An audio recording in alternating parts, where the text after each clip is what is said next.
Good evening. Welcome to the Elk Grove Unified School District's virtual board meeting through the Zoom webinar platform. We thank you for joining us and ask for your patience in advance as we continue to navigate this platform for conducting board meetings. Legislative bodies, including school districts, are now permitted to hold board meetings telephonically or by other electronic means because on March 17th, 2020, the Governor issued Executive Order N2920, suspending certain provisions of the California Ralph M. Brown Act. I would like to call this meeting to order at 6:06 p.m. and announce that the board met in closed session and no action was taken. In addition, consistent with March 19th, 2020 statewide shelter-in-place order issued by the Governor, Executive Order N3320, the Sacramento County Shelter at Home orders issued on March 19th, 2020 and April 7th, 2020, and the Center for Disease Control Social Distancing Guidelines, which discourage public gatherings. This board meeting is conducted via the Zoom webinar platform. Public comments can be submitted to the board on the board's meeting agenda, on items on the board's meeting agenda, and also on items that do not relate to items on the agenda, but are within the board's jurisdiction. Tonight, as noted on the board agenda and the district's website, all electronic public comments that were submitted to the board through the Google platform will be provided to the board in writing relative to the appropriate agenda item. Please be advised that everyone participating via Zoom webinar is muted and all board members will be by board votes will be by roll call. Members of the board present tonight are myself, Beth Albiani, President, Board Clerk, Dr. Crystal Martinez-O'Leary, Board Member Nancy Cheres Espinoza, Board Member Carmine Forcina, Board Member Chet Madison, Board Member Tony Perez, and Board Member Bobby Singh Allen.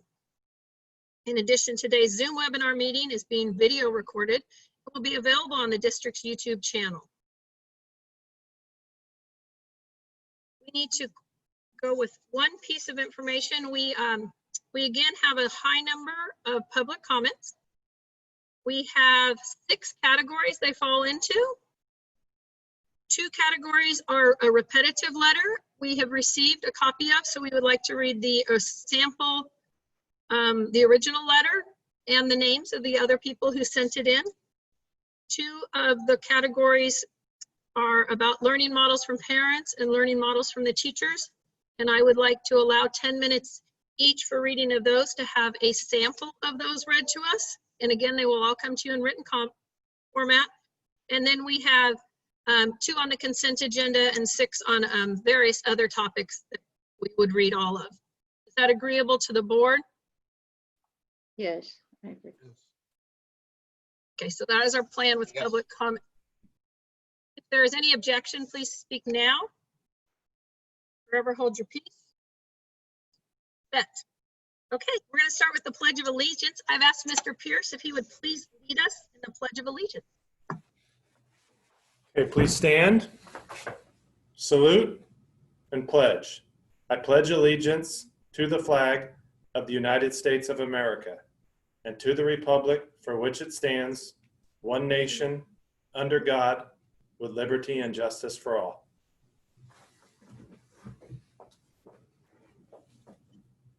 Our first item on our agenda is the student expulsion involuntary transfer recommendations and the request for return from student expulsion. Ms. Pinkerton, are there any public comments related to this item?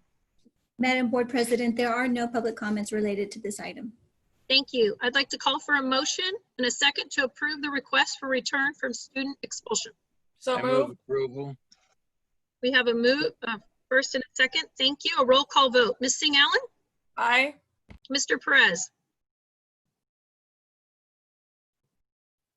Aye. Thank you. Mr. Madison? Aye. Dr. Martinez-O'Leary? Aye. Ms. Cheres Espinoza? Aye. Mr. Forcina? Aye. Aye. That is, and myself is an aye, so that is unanimous. Thank you very much. Next, we have public comments. Public written comments were submitted through the district's Google Public Forum by 4:30 p.m. Ms. Pinkerton, would you please read our public comments for the night? Yes, Madam Board President. The first public comment is from Anonymous, and they say, I know how difficult the decisions before you over the last 4 months have been. I just want you to know you are appreciated. This hasn't been easy, and I know you're doing the best you can to make decisions with no easy answer. You can't and won't please everyone. Keep up the good work. The second public comment comes from a budget-conscious teacher. Are there considerations or conversations among the school board members of a possible EGUSD early retirement incentive? For example, golden handshake for the end of the 2021 school year, as we have seen in several neighboring districts implement. It could potentially save EGUSD up to $10 million per year. The next public comment comes from an anonymous person. It says, please make the Elk Grove Virtual Academy open to children with IEPs. Not all kids can focus with distance learning and changing classes in middle school. My son would greatly benefit from having one teacher and a set schedule all year, not changing every quarter. The virtual academy needs to accept students with IEPs. The next public comment comes from an EGUSD parent. I'd like to address behavior during the last board meeting. It was disappointing to see members of the board responding to their fellow board members in such an unprofessional and unkind manner. While Mr. Perez was speaking, many of the board members were smirking, blinking, blacking their screens, eyebrow raising, covering their faces, and generally behaving in a rude way.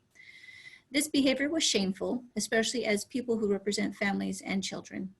I understand the manner of his presentation may have been a little excited or passionate, but what he was saying was correct, and they were not showing that they were even listening.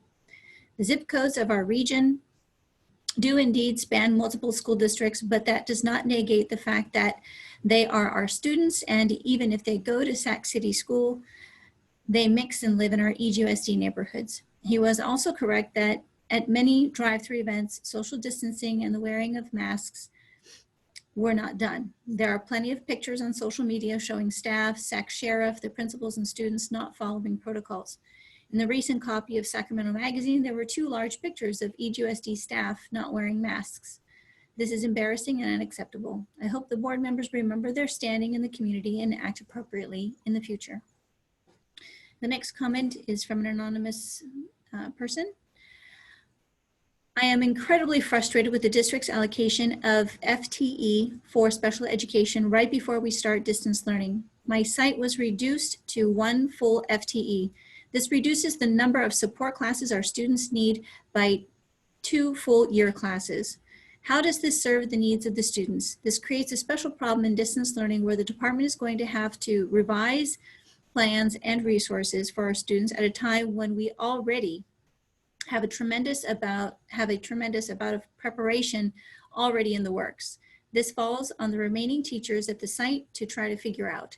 This will also affect services as we won't have the SPED course offerings or small group instruction we had previously. The special education FTE is calculated by the number of students on our caseload, while FTE for the rest of the school is determined by the number of students enrolled in those courses. This does not make sense when the cap for our caseload is 28 and why we try to limit SPED class sizes to 20.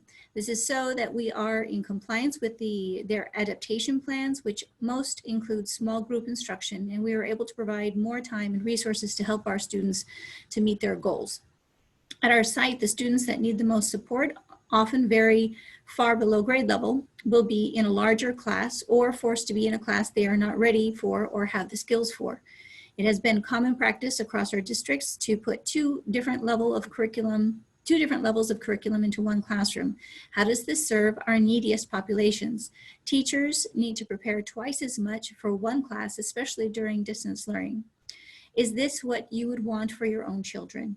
We have been told over and over how special education needs should be a priority during distance learning. Reducing teachers shows us the district is not serious about making sure our students with the most needs are a priority at all. And the last general public comment is from no name, but they say, I'm really enjoying Zoom school board meetings. I feel like we as parents and community members are able to be more informed with this format, and I'd like to see it continue post-COVID or when we are allowed to be in the room together again.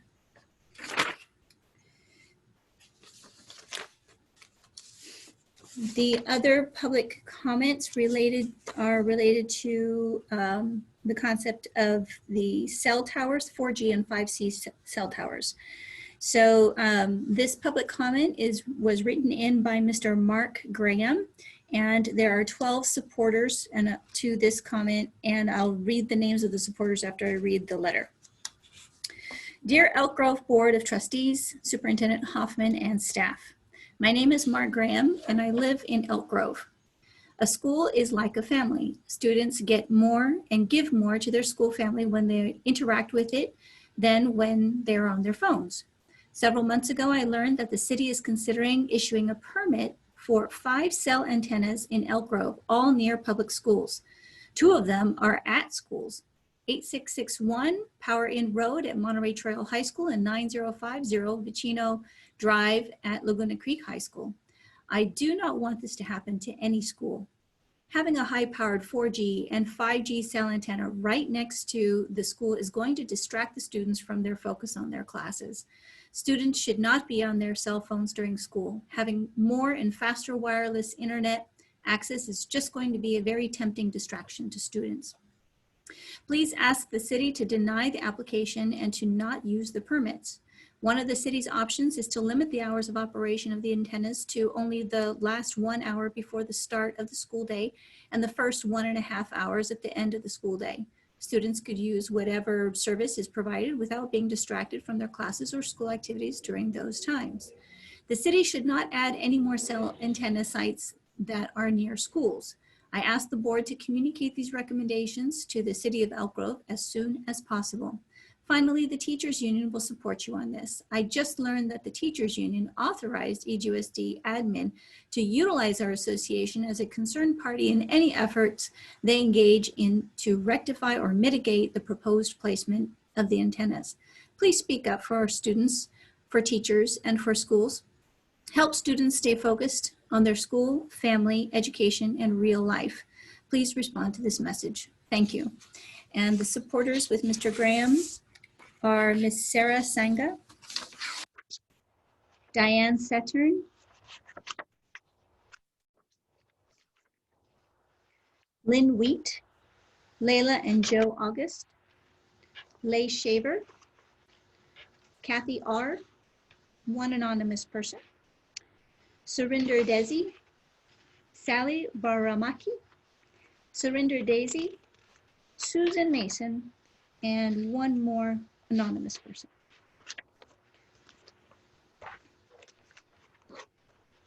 With regard to public comment related to student equity or educational equity, there are about 3 different types of comments that are similar, but I'll read the 3 major ones. The first one comes from Trina Lee, and she says regarding issues within the school district, I am a proud, dedicated EGUSD teacher who is committed to the work of racial justice and equity in our district, community, and nation. The disproportionate impact of COVID-19, the learning inequities of distance learning, and the summer's focus on Black Lives Matters have made it painfully evident that we have much work to do. I understand that we have lots of business and with the pandemic, many issues to discuss. However, I believe that race and educational equity is not another issue, but rather the issue. All of our work should be in service of achieving educational equity. I urge you to support the work of the Office of Equity and of the BSU and SEC advisors to be responsive to the concerns of our African American families and community, and to hold every school accountable for establishing and implementing a racial equity plan. Racial equity first and foremost in all of our work. Every student learning in every classroom, in every subject, every day, to be equitably prepared for college, career, and ready graduate. Thank you for your continued work toward educational equity. The next comment comes from several members of the Black Student Union and Student Equity Council advisors. They write, "We as a group of Black Student Union and Student Equity Council advisors demand the creation and implementation of a district-wide racial justice action plan that addresses the following. Number one, curriculum and instruction that is culturally responsive and engages and reflects the diverse population of EGUSD. Number two, required professional learning and development that is ongoing and covers implicit bias, trauma-informed practice, microaggressions, and restorative practices, as well as ongoing coaching by individuals specifically designated to focus on equity. We demand that students be involved in the feedback process to ensure that these trainings are effective. Number three, student-centered supports, including a safe space designated for Black students, as well as other safe spaces for affinity groups.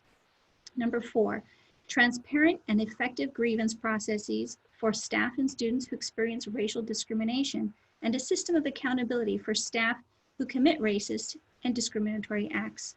Number five, the development of common definitions for the terms respect, professionalism, and accountability through input from students, parents, and staff members. Number six, intentional recruitment, hiring, and support of Black teachers and administrators. Number seven, investment of time and funds in all items listed above. Finally, we demand that administrators at school sites create a racial justice action plan specific to the school community's needs.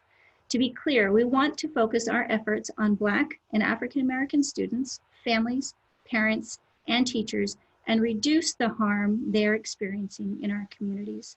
We appreciate and acknowledge the growth shown in the district thus far, and we look forward to the ongoing support as we work toward racial justice."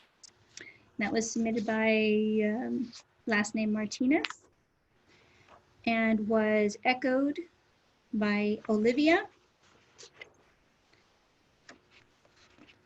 and another student, Efosa Omorogieva, two more students and one parent of a student in the same program. Another student, and Tinsei Biranu, sorry. Another student, also the BSU advisor and district, I think a district advisor, Thorntona. And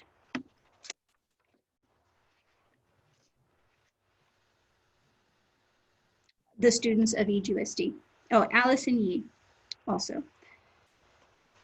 Actually, Allison has a separate one. Then there's also another different comment from Miss Laureen Pryor. "Good evening. I am dismayed to learn of an equity coalition that I am not part of. I have been working in this district 3 years and I had no idea an equity coalition was in the works, which to me speaks of the disingenuous nature of the formation of said group. If you really wanted to work towards equity, you would have implemented BYLP and the village's recommendations. Instead, you have chosen to lead equity coalitions with a team that has demonstrated their failure in the willingness to address racism, disproportionate discipline of Black students, and the district's refusal to serious change the way they do business as usual. No one, including your teachers, should be on campuses due to COVID-19. I understand folks need to justify that six-figure salary, but not on the backs of students or the teachers that serve them. I look forward to continuing to work in and represent Black students' interest in EGUSD. I expect a response and an invitation to the next Equity Coalition meeting. Thank you in advance." There was also another comment from the parents, or from the CAP, which is the Concerned African American Parents, and they have, I believe, 4 other supporters. This one comes from Kishwan Thorntona as part of CAP. And as part of it, they say, We are the parents of Concerned African American Parents organization representing students and parents in the district, and are demanding the following to be included in the district's racial justice plan as follows. Accountability of staff. That staff and teachers be held accountable for their misconduct against students, parents, and other staff. Mandatory training at onboarding for new faculty on district expectations, and continuous ongoing mandatory training and coaching for all staff to ensure that no racial discrimination occurs toward Black students and students of color. Failure to meet expectations can lead to damage to students, families, and colleagues' mental and physical health, and should result in disciplinary actions, including termination of their employment. Racial justice training should also be done by a third party. The next area would be in the evaluation of staff. Students should be given surveys quarterly to help monitor teachers' behavior. Principals should continue to do in-class evaluations of teachers. Principals should be open to hear complaints about teachers if a teacher's actions have been harmful. And the last area was Grievance Protocol. Teachers who violate expectations should receive a warning from a supervisor. Also, immediately after, an apology should be given to the students toward whom the teacher committed the wrongdoing. A third-party moderator to fairly assess the reported grievance. Additional training should be given aside from the already mandatory training, and if grievances continue, termination should be assessed. And that sentiment was also shared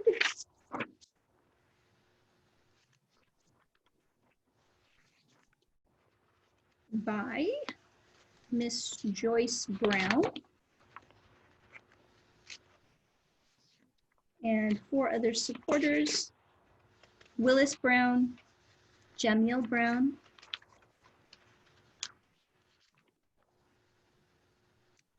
and then the last public comment on this topic comes from Allison Yee. Dear Superintendent Hoffman and the members of the EGUSD board, throughout these past few months, it has been brought to all of our attention that racial inequality is still a major problem throughout the country. One area is it still hasn't seemed to be addressed as much as in schools. In light of everything that's going on, we as students demand a racial justice action plan that addresses the following topics. 1, curriculum and instruction, which consists of reforming the current curriculum to include history that represents Black and African American history and perspectives. We also demand a focus on current events and themes, and not just popular historical figures such as Rosa Parks or Martin Luther King, as they are not the only topics in Black and African American history. 2, professional learning and development, which includes guidelines to train, coach, and or in severe circumstances, fire any staff member at a school or district who says or does anything to promote racism or discriminatory remarks. By severe circumstances, we mean action that make a student feel physically and emotionally unsafe or repetitive, discriminatory, racist words and actions. We strongly believe that staff should be trained immediately upon their hiring so that they are fully aware of district expectations of racial justice. Additionally, we demand investment in focus groups and feedback from students to ensure that training is working at preventing implicit racial bias on school campuses. We demand that counselors across the district receive training to appropriately assess students for special education supports, and not as a way to implement biases or fix behavior. We also ask that staff, especially teachers, administrators, and school security officers, be trained and consistently coached and supported in using restorative practices and de-escalation techniques. 3, opportunity and access, which shall make sure that Black students and students of color are able to succeed in honors, AP, or IB courses. We want the district to ensure that students of color are involved in presentations to middle school students about pathways and honors IB opportunities. Additionally, Black families need to feel welcome and safe on EGUSD school campuses by increasing opportunities and training for school staff to connect with parents, guardians of Black and African American students. Parents and guardians also need an affinity group to support and inform them as their students move through the Elk Grove school system.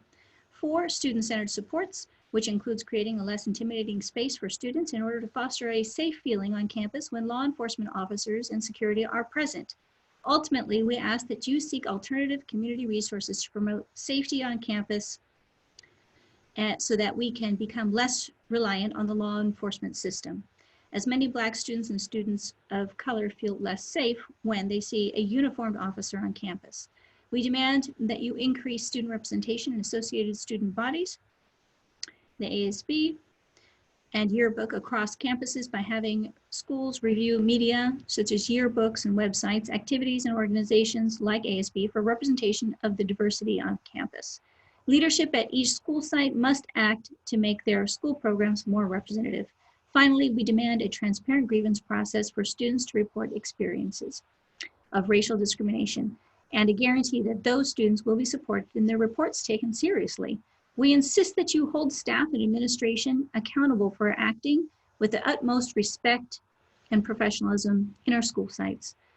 In conclusion, in the wake of our country beginning to bring attention to the racial injustices and inequalities that are affecting the lives of Black communities and other communities of color, obtaining support from higher administration, like the ones we are grateful to communicate with today, eventually help us take a giant step to bridge a certain gap that we as students believe is an issue that seems to continuously divide our nation.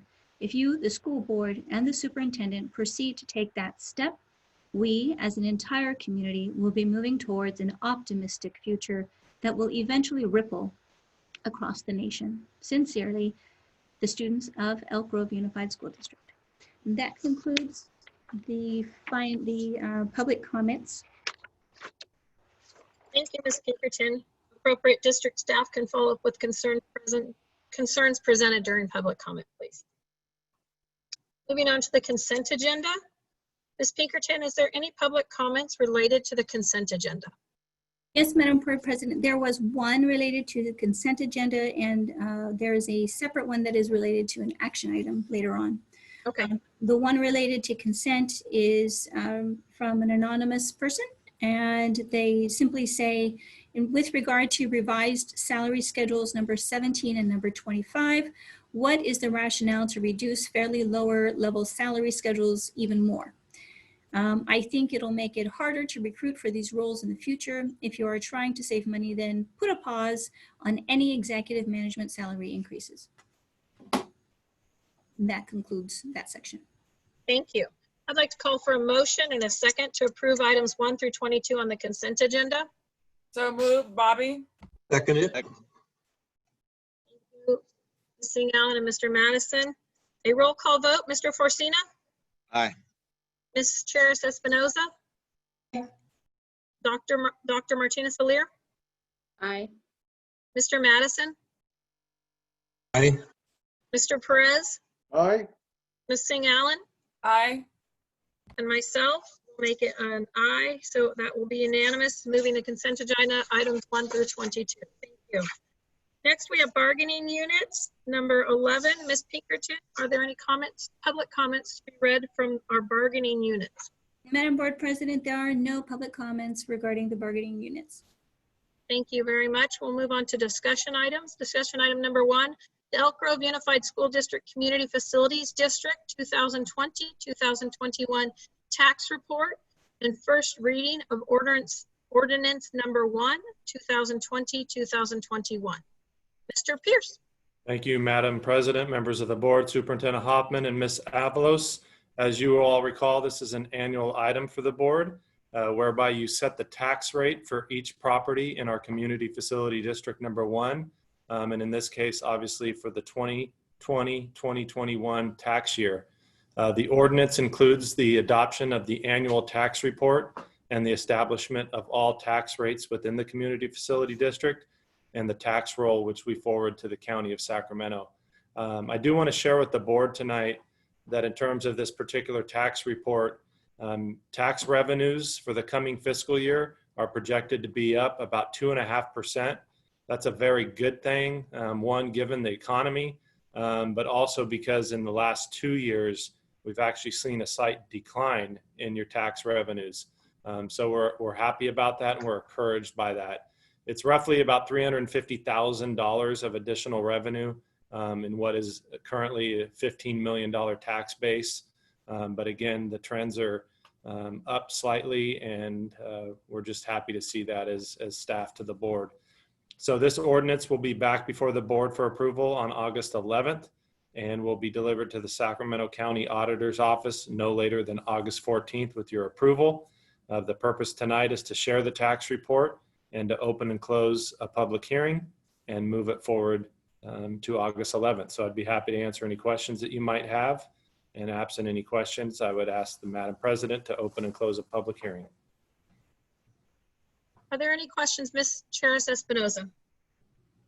Thank you. Mr. Pierce, so when would we expect to see the impact of the current economic recession on tax receipts? Would that be next year?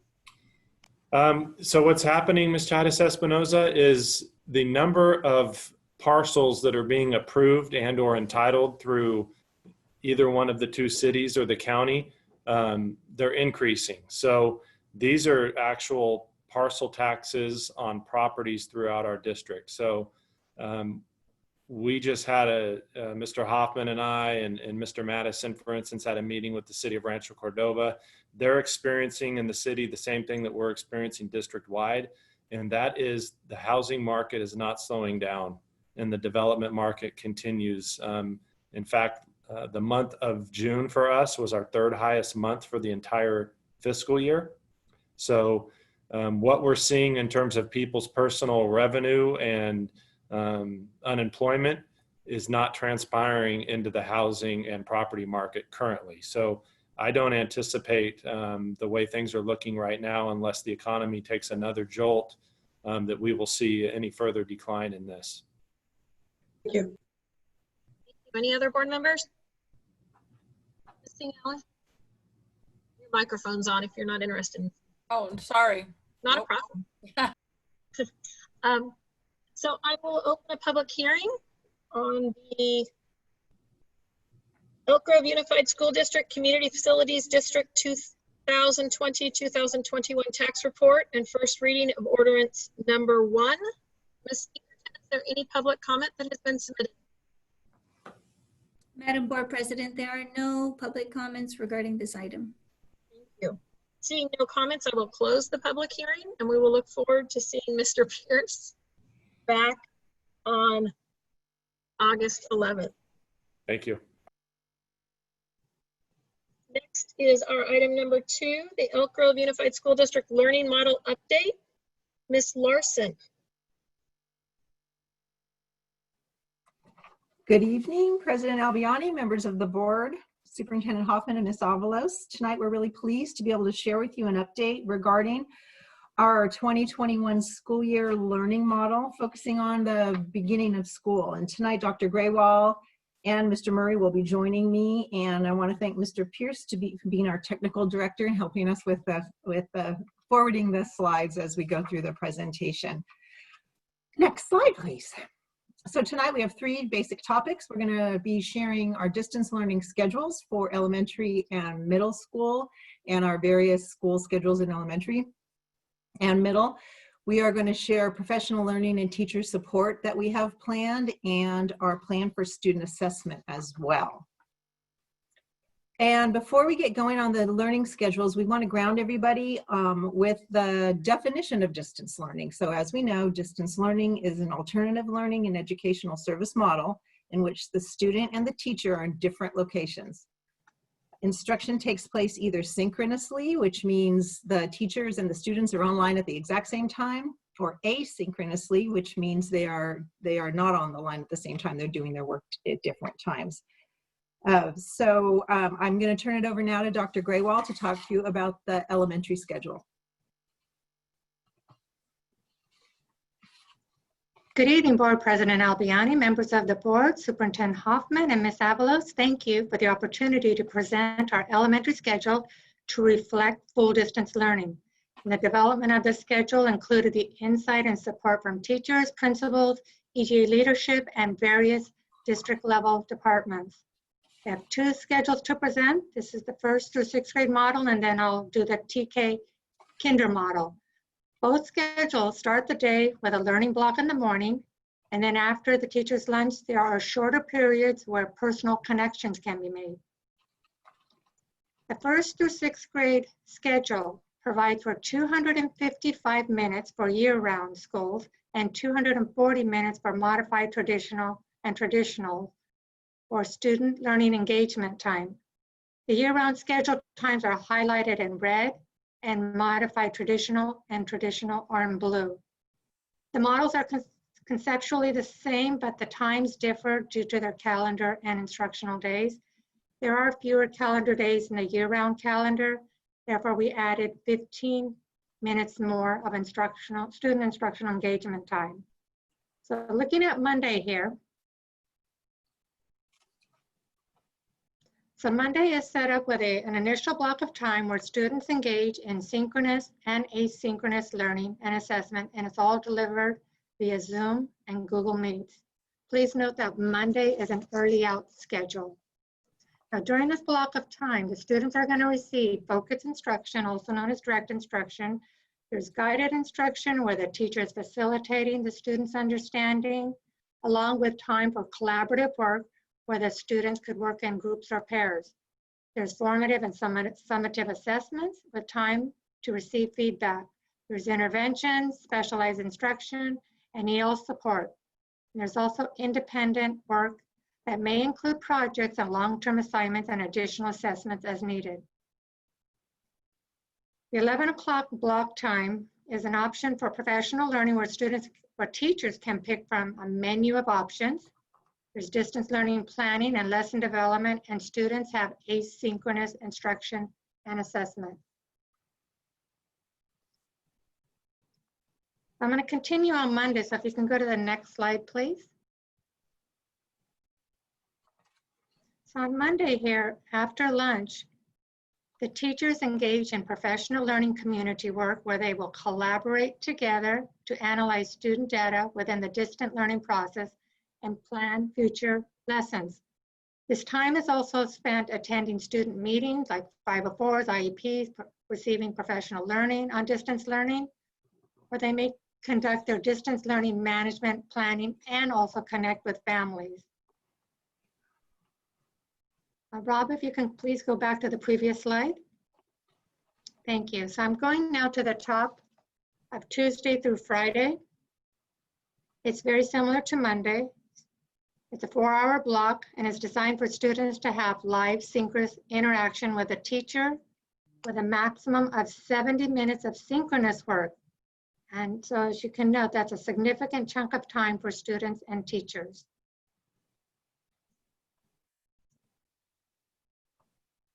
Okay, and then we're going to the afternoon on Tuesday through Friday.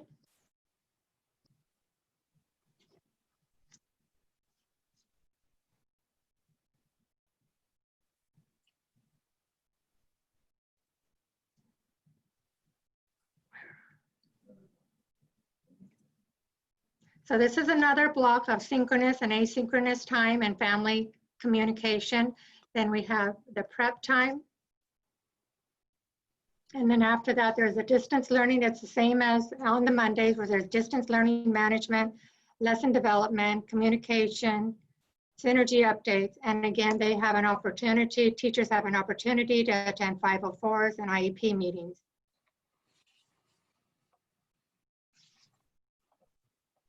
Okay, so that kind of gives you an overall picture of the 1st through 6th grade model. I'm going to go now to the next slide, the TK Kinder. So here our students are going to start bright and early and engage in synchronous and asynchronous learning from 8 to 11:10 in year round and 8 to 11 in modified traditional and traditional. And it's Monday through Friday. They'll start the year with a teacher making individualized connections with the students, working on assessments. There will be packets and there will be online devices for our kinder students at this time. And during this block, students will receive much of the same as their older schoolmates. There'll be focused and guided instruction. There'll be assessments with time to provide feedback to students and parents. There'll be interventions, specialized instruction, and EL support. And some independent work that may include projects and long-term assignments. These efforts can be provided through designated groups with specific times, seeing each group while the other group works independently. Now, the 11 o'clock block of time on Monday is for professional learning, distance learning, planning, and lesson development. And on Tuesday through Friday, this is the time that's used for one-on-one or small group targeted engagement, where there would be reteaching, extension learning, and EL intervention. Next slide, please. So after lunch here, the teachers will provide time for families that were not able to join in the morning, the learning block in the morning, and they'll provide a recap of the morning's lessons. In addition, there will be a direct student and parent support and assessment time. Teachers would then have a prep period, and the day will end with the teachers managing distance learning needs, making connections with the families, and attending student meetings such as 504 and IEP meetings. And that pretty much covers the elementary.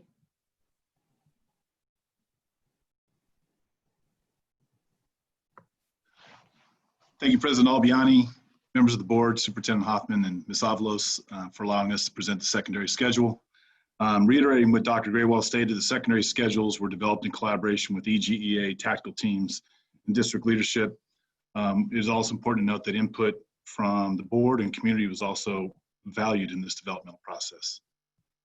What you see before you is the 4x4 distance learning schedule, which is for our middle schools and high schools that are on the 4x4s.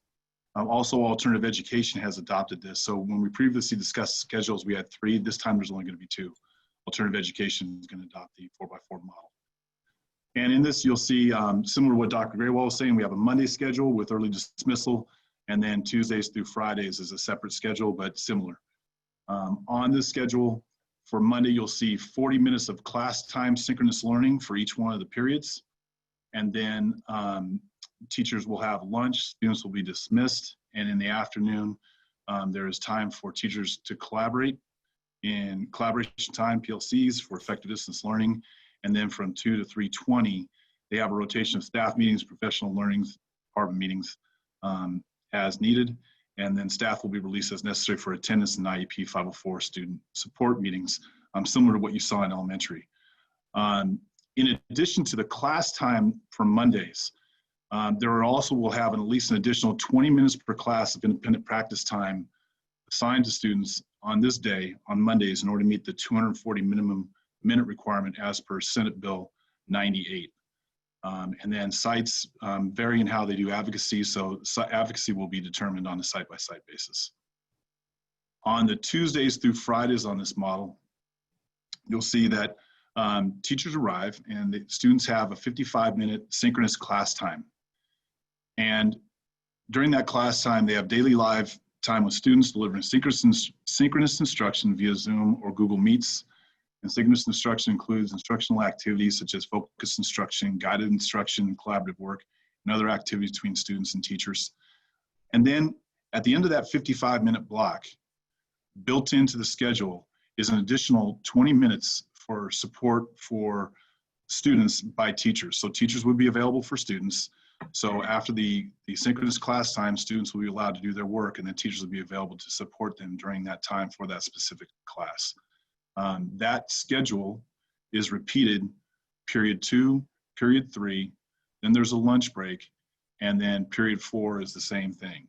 So students have the option of getting support if it's there. And then at the end of the day, between 2 and 3:20, students can provide additional support time during that, or be provided additional support time for distance learning in the time between 2 and 3:20. Teachers may also use this time for intervention, for small group support, and are available for students and families should they have any questions at this time. So very robust. We have, synchronous time daily. On this schedule, you'll see 220 minutes of time for teachers and students, up to 220 minutes for them to interact, plus much time for support. And that was the input we heard from people where they wanted to make sure there was chances for teachers and students to connect, and instruction to schedule. We all found ways to provide that. If we can go to the next schedule, the 3x4, we'd originally called this a 3x3, and that was a misnomer. because actually the students will have 3 classes 4 times throughout the year. So it's 3 classes 4 times, so 3 by 4, and very similar to what you saw on the 4 by 4 schedule. Teachers arrive on Monday, they have a prep to get ready for the day. They have 50 minutes of class time with their 3 classes, and then prep time, and again, the collaboration time for them. In this, because they have 50 minutes of class time and 3 classes, there will be an additional 30 minutes of independent practice time. So they have 80 minutes for each one of their 3 classes, making the 240-minute minimum for SB 98. And so that's Monday.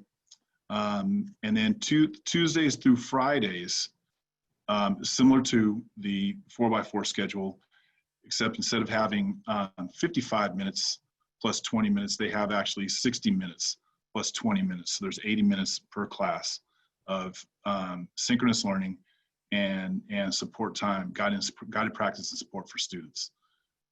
Students will attend period 1, period 2, they'll have a break for lunch, they come back for period 3.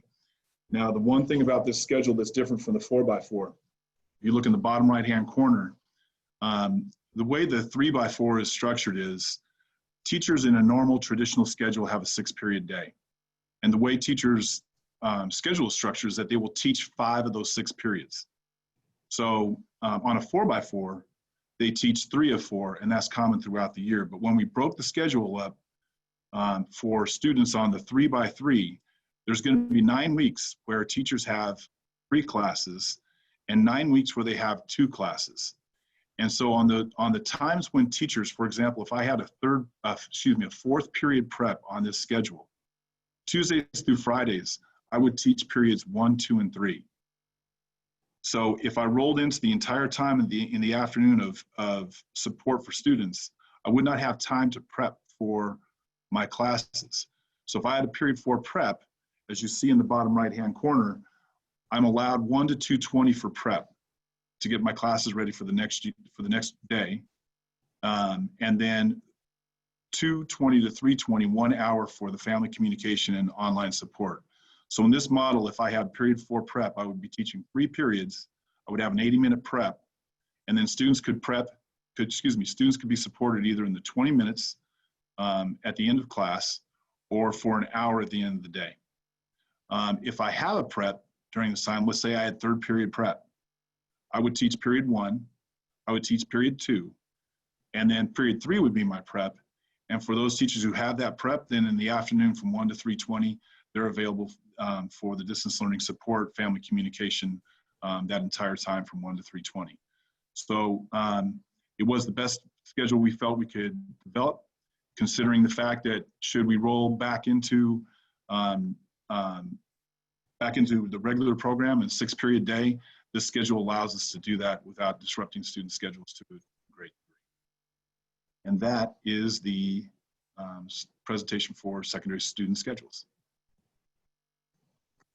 Okay, moving on to professional learning and teacher supports. We're going to start by just letting you know that our Ed Services leaders and staff have been very, very busy just developing professional learning sessions and other kinds of supports for teachers as we prepare and start the school year. And first, we're going to talk a little bit about social emotional learning. So our wellness providers have been developing sessions for social emotional learning, and those include an overview, which is actually going to kick off the school year when we have our pre-service day, as well as they're going to be presenting trauma-informed care, but especially with regard to influences of COVID-19 and racism. They've got sessions on culturally responsive teaching and how to be an anti-racist teacher and supporting students who are frequently marginalized. We've got sessions for adult social emotional learning, so we can take care of our adults in the system as well and teach them some strategies for coping. We've got sessions on building relationships with students and staff, teaching and modeling expectations in a virtual and in-person environments, response strategies also for teachers and administrators to support and assist students who may be in crisis.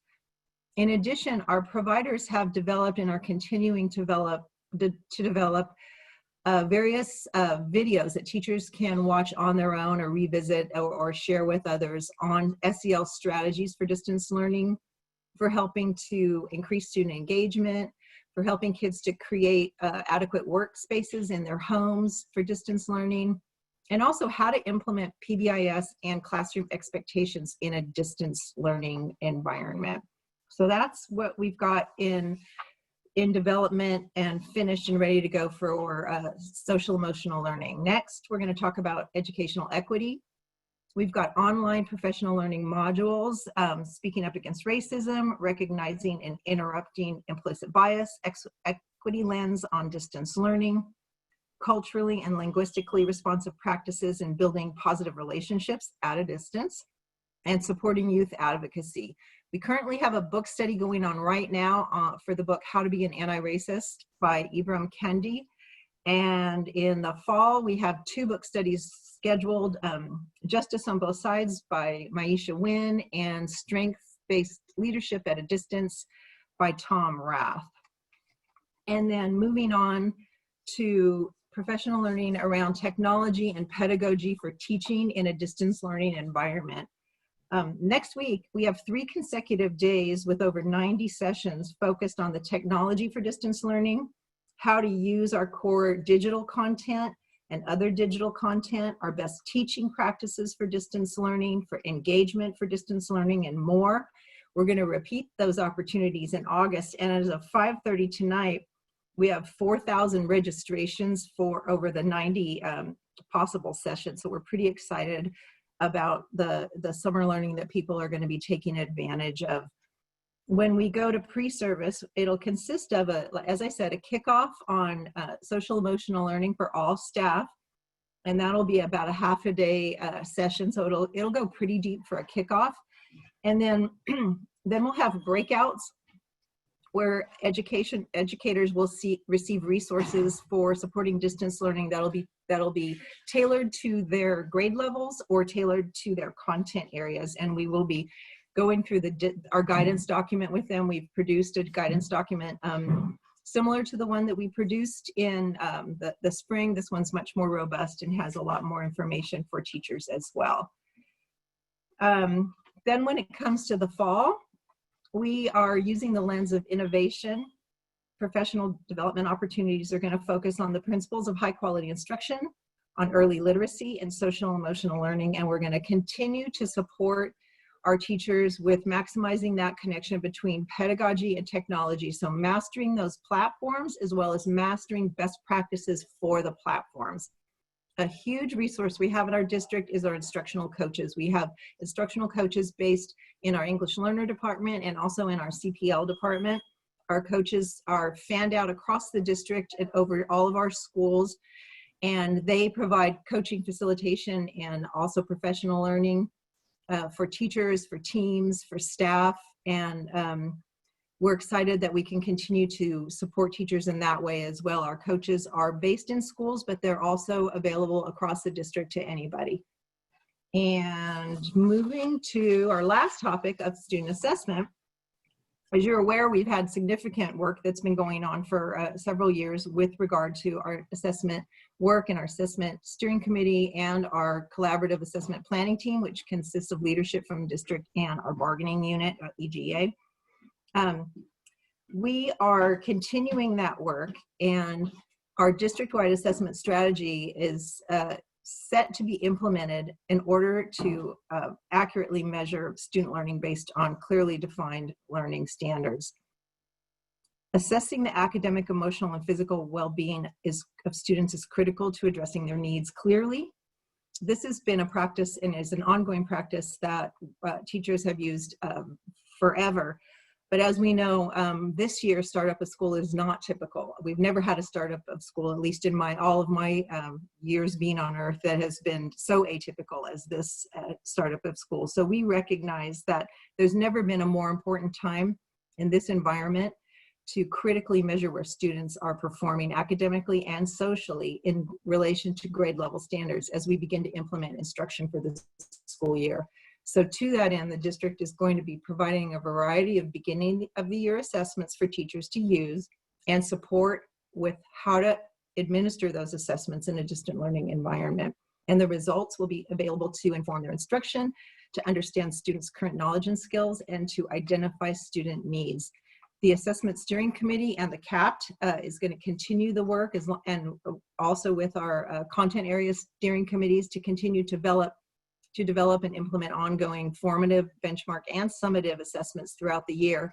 And you'll remember from earlier board presentations that our formative assessments are really those assessments that are implemented in the midst of instruction, and they're designed to inform instructional decisions at the time. Benchmark measures a little more content, partial units of study or groups of learning goals. And of course, summative assessments typically measure learning over a full unit of study or a course or that kind of thing. So those are our 3 topics for tonight. And I want to thank Dr. Graywall and Mr. Murray and Mr. Pierce again for participating in this presentation. Thank you. Thank you very much, Ms. Larson. I want to start if we have any public comment related to this item, and then we'll go on to board comments and questions. So Ms. Pinkerton, I believe we have public comment. We were reading a sampling of both public comment. Yes, Madam Board President, I'll read a sampling of general comments towards the learning model, and then some teacher-related specific comments regarding the learning model. And again, we'll receive all these comments in written form, any that were not read. Correct. The first comment comes from Erin Summers. She states, I am submitting a comment for the board in regards to this agenda item, the learning model update. I am a parent of an incoming first grader at Arthur Butler Elementary. I am deeply concerned about the recent decision to implement only distance learning as the adopted learning model. This option puts additional stress on parents working full-time, childcare workers, and after-school programs, and likely reinforces inequities in education for children of color and children of immigrant parents. Unless the distance learning offered is greatly enhanced from the Band-Aid solution of last spring, children will get behind, and that will stress out resources for when we do return to school. The essential childcare systems have navigated COVID-19 and with an ability to place children in cohorts and take necessary precautions to keep their classrooms safe and infection-free. There is really no reason the district cannot implement similar efforts to do the same. Our kids need to and should return to school safely, and they can adapt to the recommended safety guidelines so that community risk is minimal. Thank you. This next comment is anonymous, and it also addresses the learning model. I am both a parent and a district teacher. Can we offer something to help the families who sincerely need some additional resources from our district? Single parent homes, essential workers, children who need the daytime care so their parents can work. Can we as a district open up gymnasiums, the multipurpose room, and the library to a limited number of students who sign in advance to come to school on a planned date? The 60% of teachers who said they would want to return to in-classroom teaching can work at school, perhaps be given one class or only one class to teach while the students are split among other classes in the same department to manage distance learning. I am one of the teachers who is willing to take on additional load of students on behalf of those teachers working at school with the students, even though I already have 3 classes to be prepping for and 3 children at home to be managing. The students at school can ask questions of the teachers as needed. Everyone will be spaced and masked. We have to offer some help to these families, or the poverty level will be rising and students will still be unable to learn. Also, in regards to SCOES, the Sacramento County Office of Education, tips for handling distance learning, we ultimately need someone to be holding the students accountable to being online at designated class times, in whether the teacher and to be working, kids are kids, and to be working. Kids are kids. They will not be self-directed unless required and enforced to be so. We need to enforce to parents that they don't need to do all the teaching. but they do need to get the students to the computers when they have the live sessions, and we will be incorporating into fall distance learning plans. Thank you for all your hard work. Nothing is easy and everything is hard. Let's see if we can provide for the many families who will have to take drastic measures to make distance learning work for their families. They shouldn't have to resign or quit due to school closures. The next comment comes from Maureen Gill. Elk Grove, regarding the learning model update. The update was short and absent of innovation and proposals for the thousands of students entering fall in a couple of weeks. The special education needs for those with learning challenges was totally absent, such as autistic students who have had no education in past several months, devoid of innovative interventions or home visits. Lack of crucial interventions can set their progress back months and years. What is the plan for special needs children who need speech therapy, counseling, mentoring, monitoring for potential neglect or abuse, socializing? What innovative teaching methods are being explored to assist those who can't use Zoom due to physical and possibly language barriers logistically? I recommend very large canopies with snap-on side panels for shade or when to be used outdoors on school property. Simple fold-up chairs for students 6 feet apart with mask usage, all easy to clean and disinfect daily. Scientifically, virus transmission is lowered to insignificant levels outside with social distancing. Student safety is secure on campus. California climate is uniquely complementary for mild weather at this time of the year. Children need to be at school with their teachers 5 days a week. Students with special needs can benefit from the outdoor connection to the world as well. Children are flexible, resilient, creative, and capable, of course. Vulnerable and or those uncomfortable with outdoor learning for fall students and teachers and staff need to be protected. Perhaps a single or multiple school would want to use a model like this in August. I noticed the section was the shortest, least precise, least covered education area.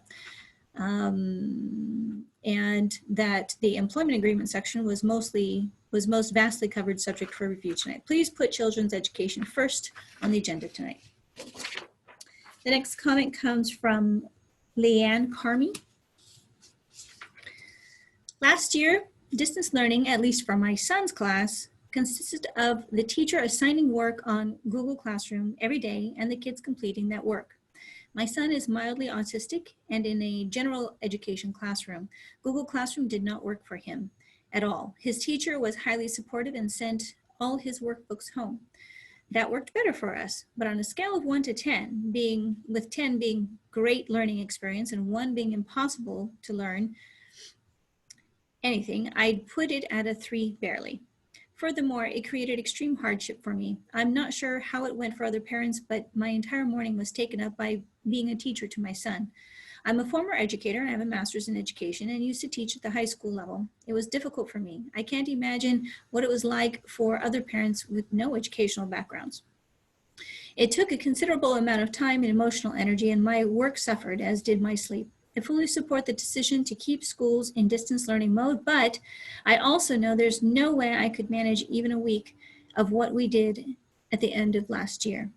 My son gets ABA therapy, and they have successfully shifted to online sessions via Zoom. It's not the same as in person, but it allows for interaction and for actual teaching and learning to take place without constant intervention from me, which means I can actually work while he's getting therapy. I believe this school year would go much better if the teachers actually taught on Zoom or another similar online platform. I'd like to see the school district set up Zoom for classrooms. I have teachers actually running things, not just sending assignments, and perhaps have paraprofessionals provide extra assistance for kids who need it in small groups. The next comment comes from Erica Pryor. Madam President of the Board, members of the Board of Education for Elk Grove Unified. As a parent of 3 children aged 8, 5, and 3, I am extremely disappointed in your refusal to push back against unfounded reasons for not opening schools for in-person learning. In California, only 0.01% of children have contracted COVID-19. Their reasons for not opening schools for in-person learning. Or against unfounded reasons for not opening schools for in-person learning. And in California, less than 1% of children have contacted COVID-19 There has been zero evidence of child to adult transmission in the world, and 0 children have died from it all of California, let alone Elk Grove. We should return to in-person school this fall. Do you honestly think that distance learning is going to be effective, especially for the younger students who will have to rely on their parents' involvement? How are you expecting parents to be able to go to their jobs and keep a distance learning schedule? Siblings will be distracted by each other and fighting for attention from the parent and or child provider. The last few months of the last school year was a disaster, failing miserably for many families. Almost all of you have children and collectively have a great number of years in education experience. You know this is not the best way to teach the children, especially for the English language learners and special needs students. You know that nothing replaces being face-to-face with students and teachers. For the few children who are at risk of being harmed by COVID-19, there should be an option for them to do distance learning, but not the other 99.9% of healthy children. Other countries that have had their children attending school in person have no statistically significant difference in COVID-19 infection or death rates, and also show no outbreaks in any cohorts of children. Please fight for what is best for our children and families, and stand up to Governor Newsom's overreaching mandates for our children that are not backed by any data locally or globally. Open our schools. The next comment comes from Gwen Young. Dear board members, I would like to see my children's distance learning schedule approximate a regular in-person school day. This means live teaching on Zoom daily with breakouts into small groups as much as possible. I feel this would aid in academic learning as well as social emotional support. I realize you are bearing the burden of different stakeholders' needs. Thank you for caring about our community. The next comment comes from Maria Jackson. Good evening, school board members, Superintendent Hoffman, and district officials. I watched and listened to the last school board meeting with some frustration as a teacher who began her teaching career in EGUSD in 1994. My frustration stemmed from the continuous use of the phrase learning loss in reference to the distance learning experiences from April to May 29th. In a year with textbook adoption, teachers are generally gaining familiarity with new materials a year prior to implementation. Extensive planning occurs in that year and in the summer prior to classroom instruction with the new material. Here was a situation where teachers were thrust into providing instruction to our students in ways that many had never looked at before, let alone guided students to use. There are many instances wherein students learned new material, were assessed, and it could be demonstrated that they grew. I see loss as something you had, but no longer have. I do not believe that students lost, unless it is specific to what would have normally have been taught during that time. It felt as though the school board members saw no effort on the part of teachers to provide meaningful instruction to students. Many educators worked tirelessly, spending hours in collaborative meetings weekly, searching for appropriate material, previewing and creating materials, in addition to instructing students in Zoom, on phone calls, through email, providing feedback on student work, and contacting parents when students were not engaged. That should be acknowledged. We can all do better, but given the situation and the time permitted to prepare and implement instruction, I am proud of what my colleagues and I did. With respect, Maria Jackson, Pleasant Grove High School math teacher. The next comment comes from Nicola Fortuna. To the board and Superintendent Hoffman, first, thank you for your service to our children, teachers, and community. Your tireless decision-making during this difficult pandemic season is seen and appreciated. I am thankful for your hard work and dedication.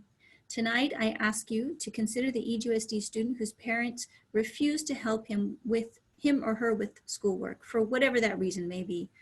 The child whose pre-existence on campus is the only motivation to excel in their academics and change their future. For these students, please consider applying for a waiver with the County Department of Health that would allow in-person instruction for the 2020-21 school year. Please step out of boldness and do what is best for all students, including those I've outlined here. Would you please consider this? The children of Elk Grove Unified are depending on your bravery. Thank you. And the last general learning model comment comes from Connie. She's a parent of 3 in the school district. I ask that you implement a uniform standard for live teacher to student engagement that includes meaningful instruction. None of this check-in twice a week for 30 minutes. Does anyone have any questions? Great, see you later type of BS. And then us parents are left with 3 to 4 hours of assigned work our children can't figure out and have questions that us parents cannot answer because we are not the educators. This model must include FaceTime. The teacher is required to teach the class as if it were in person, but online. During a normal school year, teachers have lesson plans, don't they? Doesn't it outline what learning principles will be teaching that day? Don't they introduce these concepts, engage with their students, and ask the questions to make sure they understand these concepts? Why can't they do the same as if it were in person, but only now it is in front of the camera? I don't understand how kids see usually their teachers 6 hours every day to all of a sudden, because it moves online, that have 2 times 30-minute Zoom meetings becomes acceptable. You are paying them for their full wages. I expect the same amount of instruction. All of us are teleworking in this climate, and we are all held to the same standards that our work still needs to be done. If there is an impediment that is preventing teachers from being able to provide the appropriate instruction, I ask the district to prioritize and remove that barrier.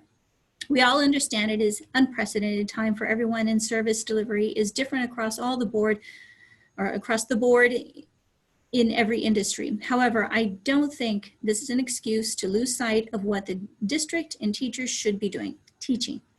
Distance learning should not be assigning work, but it needs to include teaching. Our kids are already missing out on the social developments they would normally attain in a normal school year because of distancing. It would be a shame to have them miss out on educational development because of inefficiency in the system and not due to distance.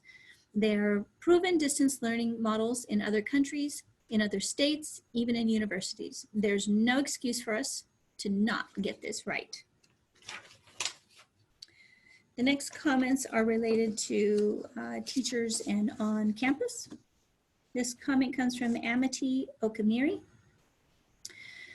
I am a teacher who is gravely concerned regarding the proposed policy that teachers conduct distance learning on site. The following are things I hope the board will take into consideration as they vote on distance learning expectations for teachers. CDC guidelines. The CDC has recommended all employers to implement flexible work sites such as telework in order to minimize potential exposure. Asking all teachers to come on site only increases potential exposure of every individual on campus. 2, high traffic areas. Small, poorly ventilated spaces such as restrooms, shared printers, copiers, front office gates, and teacher pods cannot be avoided by staff working on site. Research is showing that COVID-19 aerosols remain in unventilated air and are infectious long after someone leaves an area. 3, teacher collaboration. On-site distance learning has been proposed to encourage collaboration, but teachers collaborating in the same room lead to the same issues on exposure we are trying to avoid through distance learning. Kim Bird's death in Arizona as a result of on-site distance learning requirements is an example of the very realistic worst-case scenario. This also ignores that collaborating remotely using Zoom is very accessible and efficient. My team actually collaborated more during spring 2020 distance learning than we'd ever done on site. Not to mention, for teams where 1 or more members have a doctor's note, the team will have to meet through Zoom anyway in order to include that team member. Number 4, network and technology. Many teachers have better tech and connectivity at home than what is provided on site. All teachers using the same network for broadcasting live instruction at the same time will exacerbate issues we already have on site with poor connectivity speed and video feeds freezing. And number 5, childcare. Distance learning countrywide or countywide means all parents will have children at home. Parents without childcare have asked EGEA to support them bringing their children to work with them when they don't have childcare. This increases everyone's exposure, but without it, many parents will be unable to work. And number 6, trust in teacher professionalism. The underlying communication in an on-site distance learning requirement is that teachers cannot be trusted to work efficiently from home. As highly educated professionals, we ask to be accorded the same trust given to corporate and state workers in these exceptional times. The next comment comes from Emily A. I am asking you to allow teachers and other school staff to work from home Most or all of the time, I do not know a single teacher who did not work significantly harder during distance learning last year. And as a parent in the district, I do not think it is appropriate to force my children's teachers, counselors, administrators, and support staff to be physically present when students are not. Concerns about productivity, which are misplaced in most cases, can be managed in other ways, such as asking to keep a log of work completed. It is also inappropriate to force staff to find childcare for their minor children, thereby requiring more sustained in-person interactions between non-household members during a pandemic. When staff could be home to ensure their children's physical safety and could do asynchronous work during evening or early morning hours if their family schedule makes this feasible. It is really a slap in the face to require staff to be physically present more than one day a week and will show the district's disregard for its staff and treatment of its staff as property if you do require that. The similar sentiments were shared by Sarah Smolden, also from Leslie, and from several anonymous people. Luisa Padilla, Carlos Padilla, and Shannon Ramos, several teachers. And I'll read a couple of them that are slightly different from that first and second one. Jennifer Carter says, please let teachers choose whether or not they work from home or school. There is no reason why they cannot teach in a home office versus a school classroom. Teachers are very important and we don't want to put them in harm's way if we don't need to. No reason to possibly expose them to COVID if we don't have to. My son's teacher last year had just recovered from breast cancer. She's a huge asset to your autism pre-K program. Please don't force her and other high-risk teachers to be exposed to this virus. Without them, our children will have nothing. We need our teachers healthy. From a father of special needs child, there is absolutely no reason why teachers should not have the option to provide distance learning to their students from their own homes. Requiring them to teach from their own classrooms, from their classrooms, is no more effective than teachers doing the same thing from the safety of their own homes. Requiring teachers to teach from their classrooms at school only worsens the situation that we're all in regarding COVID-19. It will force teachers with children to send them to an already stressed childcare system, which only promotes the spread of COVID-19. Allow teachers and children of teachers to stay safe by allowing teachers to distance teach from their own homes. Also, the idea of having elementary students staring at a computer screen for hours at a time is ridiculous. Trying to treat distance learning as an elementary classroom environment by making the children view live instruction at specific times of the day on a computer screen for hours will not be effective and can be, as many studies have shown, physically damaging to their developing brains. Distance learning needs to be more flexible for working parents. If children are mandated to be in front of the computer screens at certain times of the day, this will mean children of working parents will be, if they are lucky, tuning in from their daycare. As a working parent of a special needs child, I need to be able to view lessons with my child and provide guidance and keep them on task. As a working parent, I will be more able to provide the needed guidance to my special needs child than a daycare worker that is watching large groups of children. Recorded lesson plans that can be accessed at any time in the day will be more effective for all, especially special needs children. Provide parents more flexibility. Do not require children to be at their computer screens at specific times of the day for hours of live instruction. This one does come from a concerned educator. Why are teachers being required to provide a doctor's note in order to teach from home? Furthermore, the doctor's notes that were submitted were rejected by Human Resources for being too vague or too generic, when it was previously stated that we did not have to disclose our medical conditions in order to be granted this option.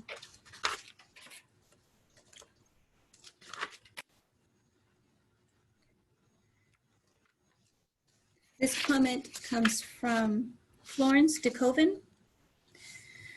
I hope community members and parents listening to this understand that EGUSD teachers have been put up against an insurmountable task. I've never seen or heard so many non-education folks comment, talk, or post about education and the role teachers have. However, now being in the spotlight, I am fearful and frustrated that we have been set up to fail. Once again, as so many in education have been saying for years on end, teachers are being asked to do the impossible with little to no resources. EGUSD boasts itself on high quality education in every classroom, every day for every student, but I am genuinely fearful of what the start of the school year in 12 days or so will be like for all of our students. As a teacher, I've yet to receive information on any semblance of expectations for teaching during distance learning, grading expectations, protocols for supporting and reaching out to students who aren't engaging, how to start the school year in a virtual environment, professional development related to instructional strategies for distance learning, and transitional models. These items are essential to any classroom, and while I'm putting the work for preparing a successful start to my own classes, I am frustrated and concerned about the district's lack of action in supporting its teachers and ultimately its students. As a parent to school-aged student in the district for the first time, 1, I cannot plan for childcare as I do not know what distance learning expectations are for my child. 2, my partner cannot build his work schedule to support our child's learning because we have no information about expectations for distance learning. And 3, I do not know the materials I need to have for my child at home. I know my situation is not unique, and I hope the school board and district pays heed to this essential bottlenecking of bureaucracy that they have caused. The sentiment that EGUSD will come out the other side of this stronger and better than before has been echoed many times this summer. I am nervous and have serious doubts that EGUSD will rise to the occasion from this one. Please don't set our teachers up to fail. Please come visit our virtual classrooms when we start school in so many days.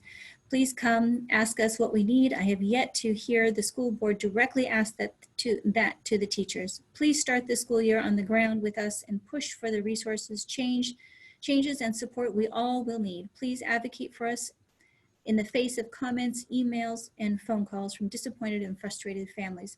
Please do your part, understand, and drive changes that will make learning better for students.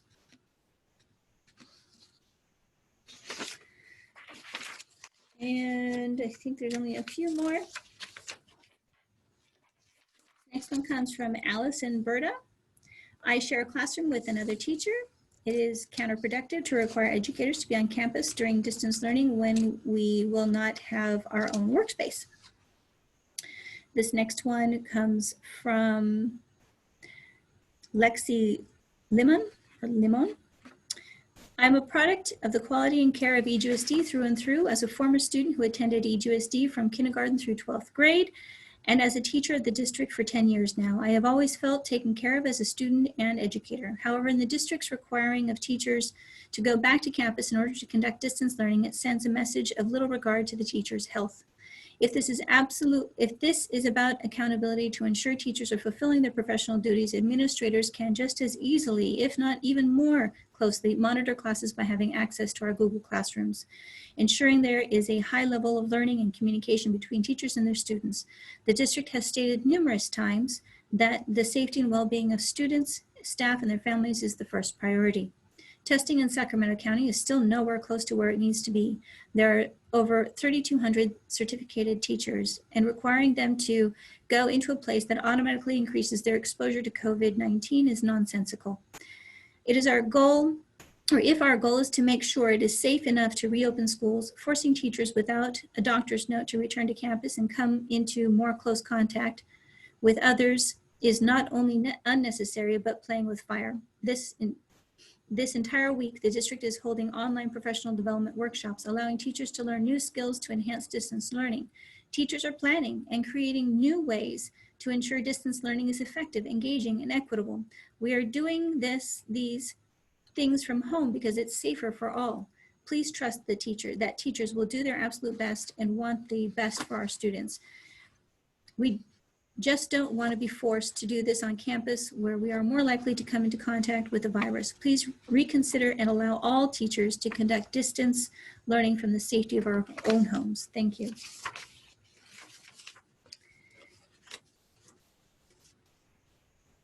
Thank you, Ms. Pinkerton.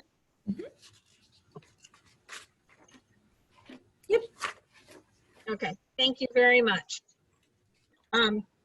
Now we'll move on to board questions and comments, and we'll start with Mr. Forsyth.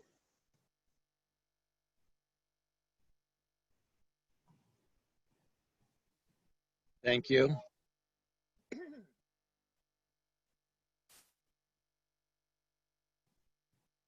I have a number of questions that I would like to ask a number of Sue Larson. But I think I'm going to start with a comment. And my comment is with respect to my questions, I don't for 1 second devalue the work that's been done by many in the development of the distance learning plan. From the beginning, I had indicated that I was in support for return and as an option for parents that did not want to return to school, quality distance education program. And I think that the model that has been developed and presented attempts to address many of the issues that were absent in March, April, and May. But I think that the biggest problem I have, and we heard it tonight from a number of people, is that our expectation is that teachers will provide quality distance learning while learning how to provide quality distance learning. I know that with the various unknowns, it said that it was hard or would have been hard to determine what needed to be provided, what we should have done. I don't accept that personally. We were looking at 3 models. We could have had ongoing teacher training in all 3 areas, bringing teachers in, paying them for their time, and help them prepare so that in 2 weeks from now, when school starts, they're in a better position to provide the quality distance learning than they are today. With respect to our testing,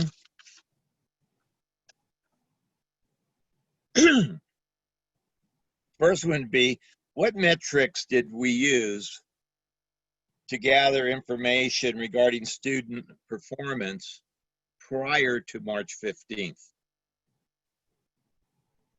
That's the first question. What did we utilize to assess student performance? Various classroom based assessments based on the content area and grade levels. Clearly, there was no state testing, so we didn't have that. Okay, so it's what each teacher did on their own to assess student learning. Yes. It's not a district-wide assessment, it's a teacher-developed assessment. That's correct for the most part. We do have district-wide assessments that are available for English learners, and that's it for the process of reclassification. Is there a way for us to blend the data collected in the spring by individual teachers with assessment that we might do now in order to attempt a determination with respect to what lost learning may have occurred? Is that possible? I don't know if that's possible, but we feel that by providing teachers with content area and grade level baseline assessments for the beginning of the year, we'll be able to see exactly where kids are in relationship to grade level standards and content, as well as you know, the very important pieces around social emotional learning as their readiness to learn and their feeling of efficacy around the the platforms. And so teachers will be very well armed, if you will, to understand the academic needs of their students and their social emotional needs at the beginning of the school year. And then they'll be ready to plan and implement the regular classroom instruction, as well as a variety of additional supports and interventions for students who need those. And during the year, Sue, as the assessment committee continues to work, will we identify metrics that can be used to determine the level of learning that is occurring, both in subject matter areas, in middle and school and high school, and with the curriculum for elementary?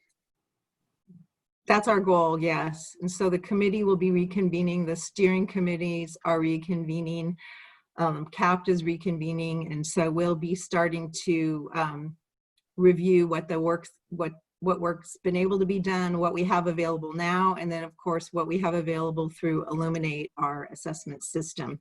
And so we'll be able to start identifying. I'm positive we're not going to have everything done all at once, but we'll start identifying critical areas and work with those in terms of benchmarks. And as you know, we already have benchmark assessments in reading and math in K through 6th grade at this time. Okay. And at this point, will we use that data and share that data in order to evaluate teacher and overall site performance? We are not discussing that. We're talking about using it for instructional purposes and informing students and parents as to where their kids are with regard to learning. One of the issues that has been discussed numerous times, Mr. Madison's discussed it, Mr. Perez has discussed it, Ms. Singh Allen's discussed it, I think pretty much everyone's discussed it, is low test scores in many of our school sites. Will we be using data in such a way as to mitigate the low performance? That's one of the reasons to use benchmark assessments. So when they're based on standards, we can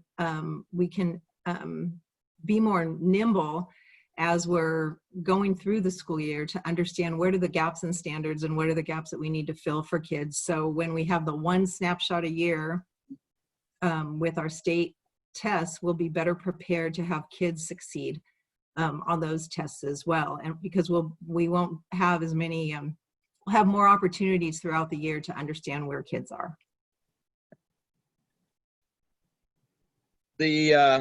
The model that's been discussed tonight for distance learning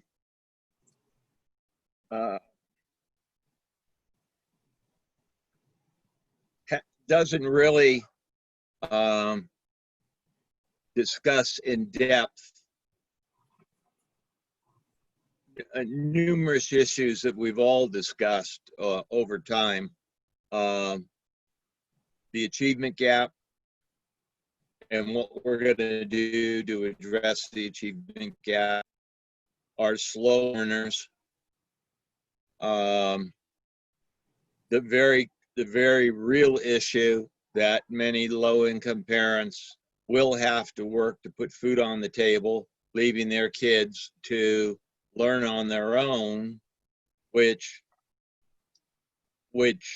presumes that they'll even log on without anybody there to supervise them. I don't think anybody could argue the point that if parents aren't home, all kids are not going to be logging on, which means then they won't be learning. In the context of resources that are available to teachers to interface with families in the distance learning model, how do you see that occurring? Well, to follow up with students who aren't logging on, that obviously that's our first priority. So we'll be able to tell, because of the amount of synchronous learning that we have happening, we'll be able to tell right away when kids aren't logging on and being able to follow up with those families. We have staff to do that. We have our attendance improvement office to do that.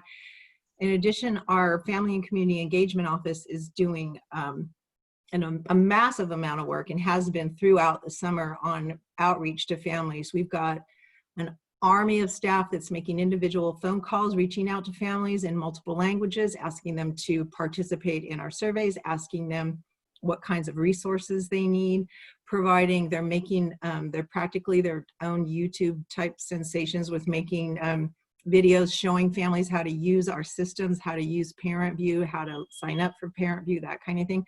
We intend to continue that and redouble those efforts.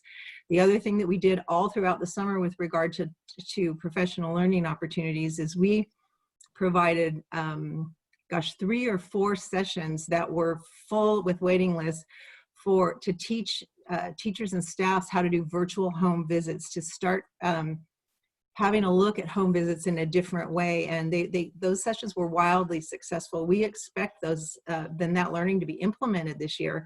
And with more teachers reaching out and having virtual home visits with more families, we expect that we have more opportunities to connect with anyone who might not be connected, or to create a greater connection for one that might be more tenuous in terms of how connected and plugged in kids and parents are to school. And I'm not trying to be argumentative, and I do need to pursue the question a little bit more, because it's an issue been addressed by so many parents in emails that they forwarded. I have a 7-year-old. They're not logging on. I have to work. The school intervenes and says, you got to make sure your kid logs on, and I tell you that there's nothing I can do. I have to work. Where do we go? Well, because that's a concern for many parents. Right. I think we get involved with the parent, and we help them in every single way we can. So what you have to dig in, why can't the kid log on? Why won't the kid? What are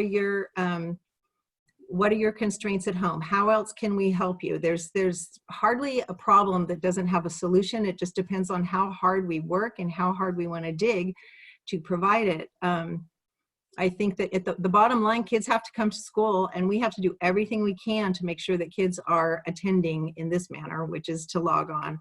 And I think we have committed teachers, we have committed staff at our schools, and we have committed staff at the district level, that we might not have answers for every single situation right off the top of our heads, but we definitely have the will and the heart and the time to dig in with people and figure out how to help them. Would that include utilizing our federal funds to hire people who could go out and work with the kid in their home site? I think that's a question that if indeed we had to do that, then we would have to explore that whole scenario, what that would look like to go to people's homes, what other staff that we have available right now that we could utilize in a different way, maybe not going personally, but engaging in one-on-one with people for a longer period of time, or helping train a kid. So you can't get the kid to log on, like, let's just see if we can get 3 minutes and then engage the child one-on-one, or those kinds of things as well. We're also looking at how we can use our ACES funding to provide on-site support, where we can have kids come to school in a very safe way, and especially in our Title I schools, as well as I know we're working with our daycare providers in our other schools to find out for ways that we can have kids come to school in a safe way, where they will have the interaction with an adult. We can provide the daycare or the time for parents, and then of course, when we have the kids live with us, we would be helping them to log on and participate in their class sessions as well. Those plans are in development right now, so we're still working on them, but we have every intention to bring out every resource we have to support kids learning in school, kids coming to school, and understanding the situation that parents have at home, with parents either having to go to work or working from home, and managing children and their devices and their behavior and their follow-up and their questions and all those kinds of things. Most of us are parents, and many of us have experienced working from home with kids or grandkids in the house. And I, for one, have experienced that with my grandchildren, and wow, that's all I'll say about that. Ms. Larson, can you tell people who are not so familiar with our programs what ACES means, please? ACES is, oh gosh, you're going to ask me the acronym. It's I might need help from somebody else, but it's a federal grant and a state grant that we are provided funds to provide after school programs. So it's after school. Shannon knows, she's coming on. Thank you. Education and Safety Program. There we go. Thank you. We just have to be careful. We have an audience that doesn't know all our acronyms. I appreciate that. You know, we did leverage some of that work last year and being able to do some supports, and it's certainly something we're going to be looking at this year as well. And we'll definitely work with our families and helping them identify daycare options to where they can get some support. And depending on income levels, you know, many of those programs are available for our lower income families. And then there's also our partners, our daycare partners, all through the spring and through the summer. We had sites open this whole time that provided first responder daycare for first responders, daycare for some of our employees, and then also daycare for other parents. So those partners are willing and able, and you know, depending on the economic situations, we have to figure out what the right program fit is. But we do have the resources to be able to leverage support, and we know our families are going to need a great deal of support. They need a great deal of support when they're able to bring the kids to us every day. We're certainly going to have to provide those services in this current setting, for sure. Okay, we know that with some of our populations, while we're going to do the best we can with distance learning, we're going to fall short of the example, preschool autistic. In the 3-tiered program that we provide there's no way to provide it, which means that those kids are going to be at a disadvantage. But we have other kids that can plug into programs, and one that just comes to mind, there's many, is Improve Your Tomorrow. And I would imagine that we could use our federal funds in that area, in that arena also, in terms of expanding our contract with them, given that they have the ability to serve more kids. I know that Mr. Murray, oh, go ahead, Chris. I'll say, you know, the model that they're using with IYT is an effective model, and we demonstrate that in a lot of ways. And they did that work in the spring. If they have the capacity to increase, we are expanding to our 3rd middle school. So we'll have it at 3 high schools and the 3 middle schools for next year.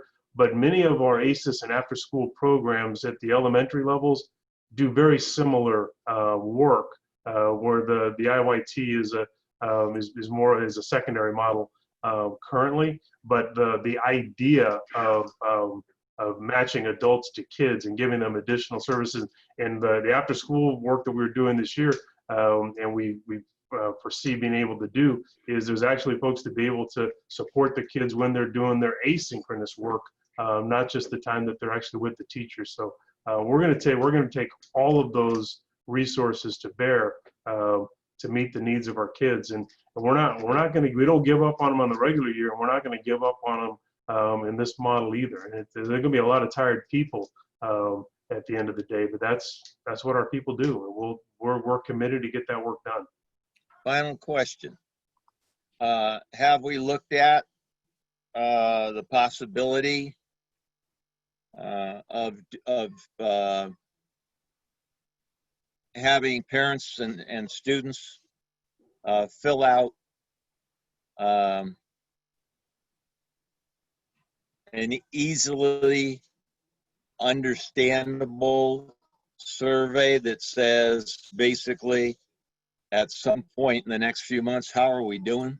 So we can have direct input from as many people as we can, as opposed to just those people that are more comfortable to email or pick up the phone. Yeah, absolutely. We want to ask not just parents, but we want to ask students and teachers, after we have a chance to get going with this model of distance learning, how are we doing? What are the things that are working well? What are the things that we need to pivot or be flexible on or change? So there's definitely a beginning plan in the works to be able to do that. And we've demonstrated with several of our last surveys that we know how to get the word out and get people to respond to us. We work very closely with Santi and Lisa Lavasser's office to create surveys that has accessible language and in English, and then we translate that into as many languages as that we need to and we can, so we have accessibility across our population. We have, as I stated before, a great group of people who are willing to call and make individual phone calls and ask parents to participate. We also have principals who are so creative and in a variety of ways have all kinds of ways that they reach out to their populations. They know their families. They know the families that aren't using email, but that a text works better. They know families that are following things on social media more than websites. So I think we're poised to be able to get information back that we need. And we're also very much aware of the need to do that. And to do that, we want to find the sweet spot at the right time. So we want to give the model time so we can kind of tell what's working, but not give it so long that we don't have time to be flexible and change. And who knows how we might have to change, but we definitely want to find out what's working and what's not working with this particular model that we're going to be implementing, so we can make sure that it works for as many people as possible across our parents, our students, and our teachers. Also, just one more thing, excuse me, to kind of come full circle about different ways of getting information from our people. I was very fortunate in spring to have IYT invite me to listening circles of students and staff, students and parents. And many of the things that those students and parents expressed that were brought to my attention, I was able to bring back and support our kids and make some decisions in different ways. So in addition to everything Sue talked about, we can also use our support providers like we were all saying, ACEs and IYT and other groups to help to include other avenues of outreach and input for how we can better support our people. Okay. Well, again, I thank you. I know people have been working diligently, taking into consideration the needs of our students. It's the reason why we're here. There's no other reason. I just, and I'm not alone, just so concerned about the kids, especially the most at-risk population.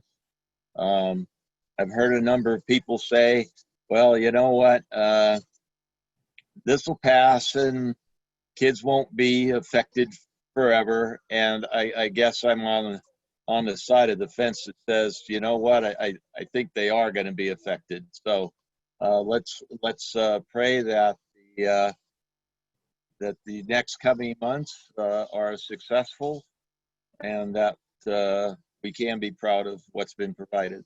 Thank you. Thank you, Mr. Fortuna. Ms. Charis Espinoza. Thank you, Madam Chair. I have a few comments and a few questions. More comments than questions, but they're good. So first, I want to acknowledge what we heard during public comment and what all of us continue to hear in all of our communications from parents and families. And I want to acknowledge that I think I agree with every complaint that we have heard, that both the distance learning and the transitional model that we've been working on put an additional strain on working parents and especially on single parents. And that is true because this pandemic has put a strain on all of us. But with the short time that we had in the spring to convert ourselves from a full traditional school district to a full distance learning operation. We didn't get it right. We couldn't have gotten it right across the board. And I'm committed to getting it right, and I'm pleased to hear about all the work that staff has been doing to continue to move us in the right direction. I remain committed to providing additional supports for those who need them. Mr. Forcina and others have raised this question, and thank you, Ms. Larson, for speaking to a little bit about other types of support that are in the works. And I know we can't get ahead of ourselves when we haven't fully developed those programs. We haven't gotten all of our stakeholders on board, things like that. So I'm eager to hear about it, as eager as all of the people that we serve. But I'm pleased that we're still innovating with respect to students who need speech and other therapies, English learners, special education students. I want to acknowledge also that it is far from ideal to be in this place where we are making these decisions so close to the start of the school year. The conditions and the guidance change seemingly every week since the start of March, sometimes much more frequently than that. Just for context, we've been asking some of us for about 5 months for specific criteria that signify we have to close a public school or when we might be able to reopen a public school. And we just got that on Friday, 5 months after we've been asking for it. So, you know, these things continue to be rolled out, not always on the timeline that we would want them to be issued. So we're solving these challenges as fast as we possibly can. In fact, we're ahead of the curve. I know it doesn't feel that way. It definitely doesn't feel that way, but we're ahead of at least where the state was. So with traditional in-person instruction not being available to us, we're creating the best educational experience that we can for our students. So I'm pleased to see some improvements, many improvements over the program we were able to offer in spring of this year. So some key differences that I saw, and I just want to call these out for folks, mandated synchronous teaching and learning every single day. I think it was about a 3-to-1 ratio of synchronous live instruction versus students working independently. Live student-teacher contact 5 days a week. A simple, consistent schedule with early release for students every Monday.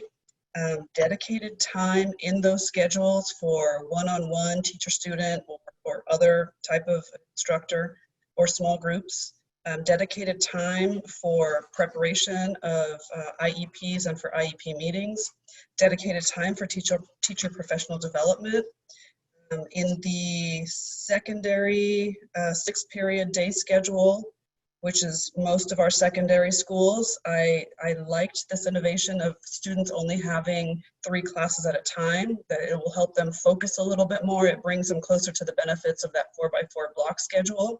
And part of that is that teachers would have either 2 or 3 classes at a time. So it eases the burden on them a little bit more, maximizes their contact time during those support periods. And I also want to, I guess, warn our families that synchronous distance learning is very focused and intense.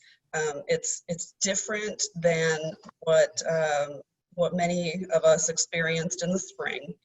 And, you know, if you can check in with families who have already done it. I know a lot of the private schools in Sacramento County were able to switch to that pretty quickly. And, you know, what they tell me is it was exhausting. So please be prepared for that change. When you see those schedules and see that, wow, you know, my child isn't going to be directly engaging with his or her teacher for as many minutes as they previously did, also take into consideration the intensity and the focus, and you know, if you can, reserve judgment and just see how that's going to affect your student, especially in these cases where they have fewer classes per term than they did previously. Let's see. I am so pleased, Ms. Larson, to hear about the new professional development modules, how to be an anti-racist teacher, addressing the traumas that may have been created or compounded by COVID-19, the pandemic, the isolation, the racist events that triggered the summer protests. Those can absolutely be barriers to education, so I'm so pleased that your department is finding a way to be there both for our students and for our staff. Critically important. I want to congratulate every one of those 4,000 people who have signed up for those classes already. So with that, I have only 3 questions. My sense is that you probably haven't had a chance to get to this, but where are we on schedules for Jesse Baker and for self-contained students, for special education students and self-contained classes? So I'm going to do my best imitation of Mark Cerruti, who sent me some talking points regarding special ed because he knew that that there would be some questions. I'll start off with a disclaimer is that I probably won't be able to answer everything, but I can tell you that here's what's sort of in the works, and then actually starting tomorrow, there's some massive work going on with convening some large group of staff as well as plans for stakeholders to be involved in creating the plan as well. So pardon me for reading. Right now in development, we have parent trainings to support parent-to-parent connections, because that's a really important thing in any way, especially with our population of students who have special needs. And right now with the isolation anyhow, it's even been more important, and we've heard from parents. So there's that in development, as well as parent trainings to foster further socialization opportunities, because we know that a lot of students have missed those socialization opportunities. And so we're trying to be creative about that. And then we're working on plans to increase face time with related service providers, our speech and language, our occupational therapists, our physical therapists. We're trying to align special education services to the existing primary and secondary schedules. So there's just one sort of schedule that is a little more coherent across the whole system. We're developing guidelines for instruction, both synchronous and asynchronous, for our special education teachers, providing guidelines to ensure consistency among our service providers and our service delivery. In terms of completing IEPs, and assessments, we've already said tonight, we're aware there's a backlog. We're aware that we have to, we can't just go about, we won't get through unless we have some special ways that we can get over the hump to address the backlog. So that's being developed right now.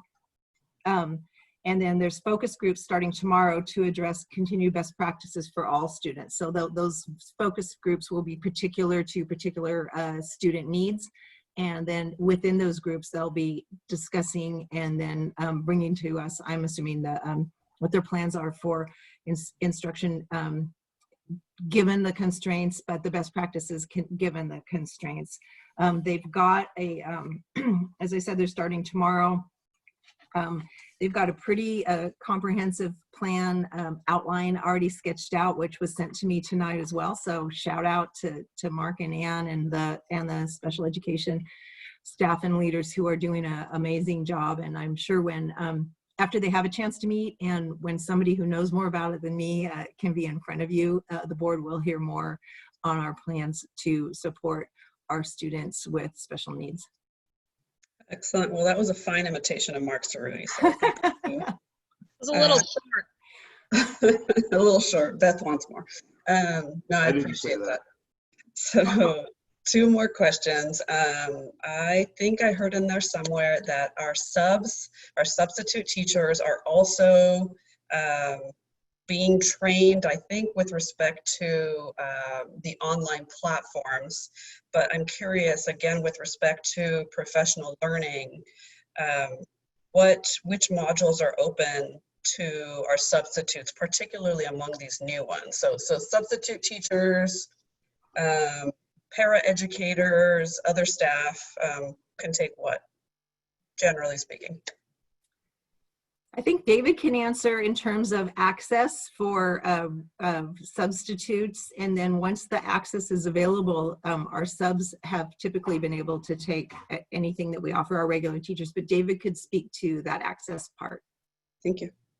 Yeah, our efforts relative to substitutes started last spring, in that we identified a group of 40 to 50 substitutes and started their training on distance learning platforms. So we have a good group with which to start these efforts.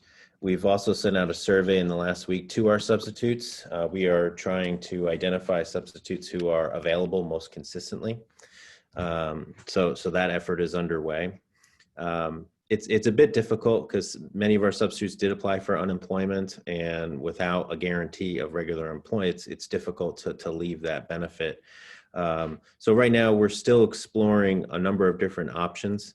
In terms of day-to-day absences, there might be some circumstances in which, even though in a distance learning instructional model, there may be reasons why a teacher cannot be there and deliver that synchronous learning, maybe a personal necessity, maybe they're so unwell that they can't do it that day. So we're looking at, different ways of addressing that. One of them is that we regularly survey our principals and try to identify our substitutes who are most available, most reliable, and we also have many substitutes who hold credentials.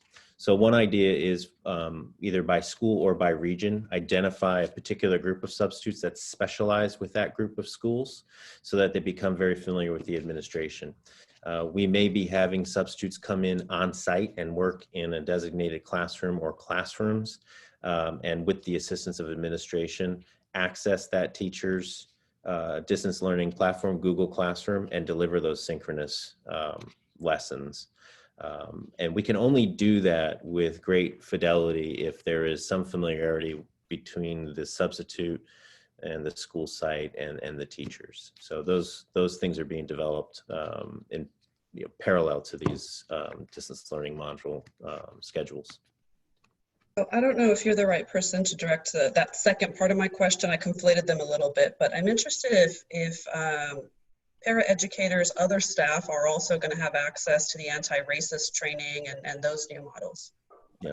Our paraeducators have access to our CPL trainings and such. They can get their professional development credit for salary credit through that. And then we're also looking at ways to engage our paraeducators in the distance learning modality with our teachers, and we'll be negotiating with CSEA in the forthcoming weeks to allow for some flexibility in assignments so that we can place people where they're most needed. Okay, excellent. That's all from me, Madam Chair. Thank you. Thank you. Our next comment is from Dr. Martinez-O'Leary. Can you hear me okay? I can thank you. Just making sure. So I appreciate the work that has gone into the presentation and the very detailed schedules by all the different teams that have met in the district office staff. I have more comments and just only a few minor questions.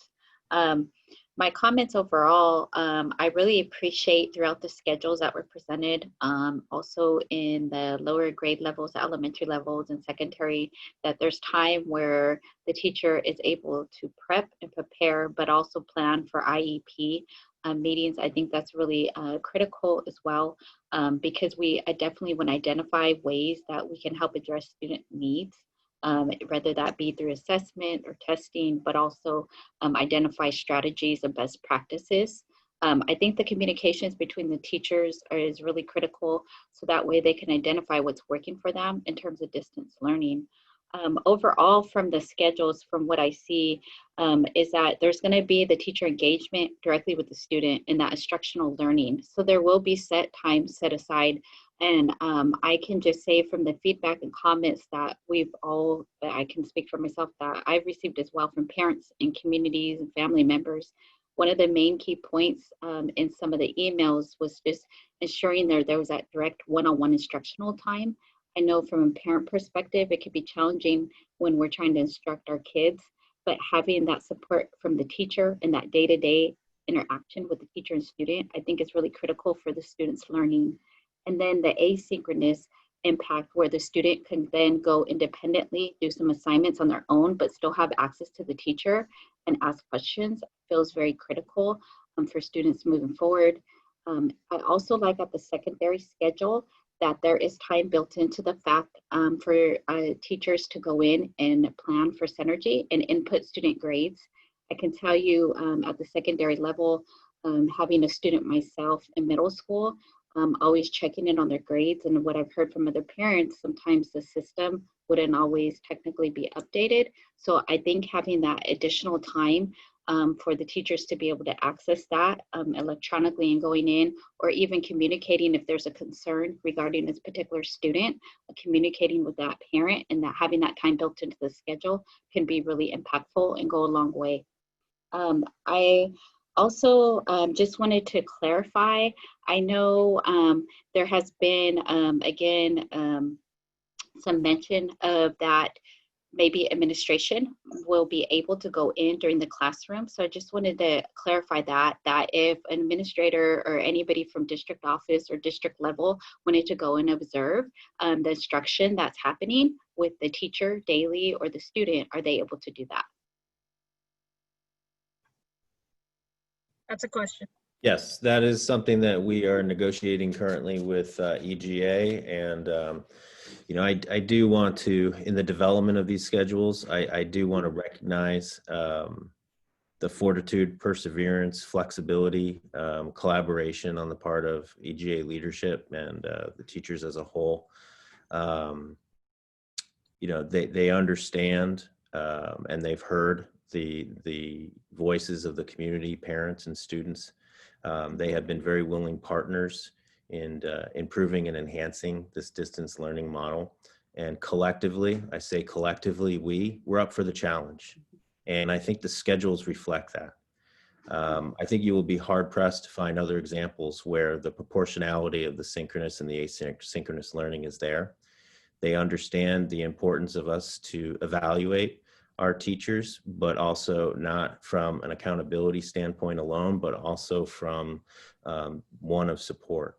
So that access to answer your question directly, the access of the site administration, the supervisors and the evaluators into those distance learning platforms, they understand that that is essential, and that is a very strong interest on our part, management's part. So part of our discussions with the schedule has been an understanding that even though we haven't officially signed off on the MOU, this access piece is a key part to this whole thing working. So administrators, site administrators, evaluators, supervisors will have access to the Google Classroom. We will have similar to access as we did in the normal times, the brick and mortar times, in terms of observing instruction, coming into classes, seeing how assignments are communicated, seeing how projects are explained and communicated.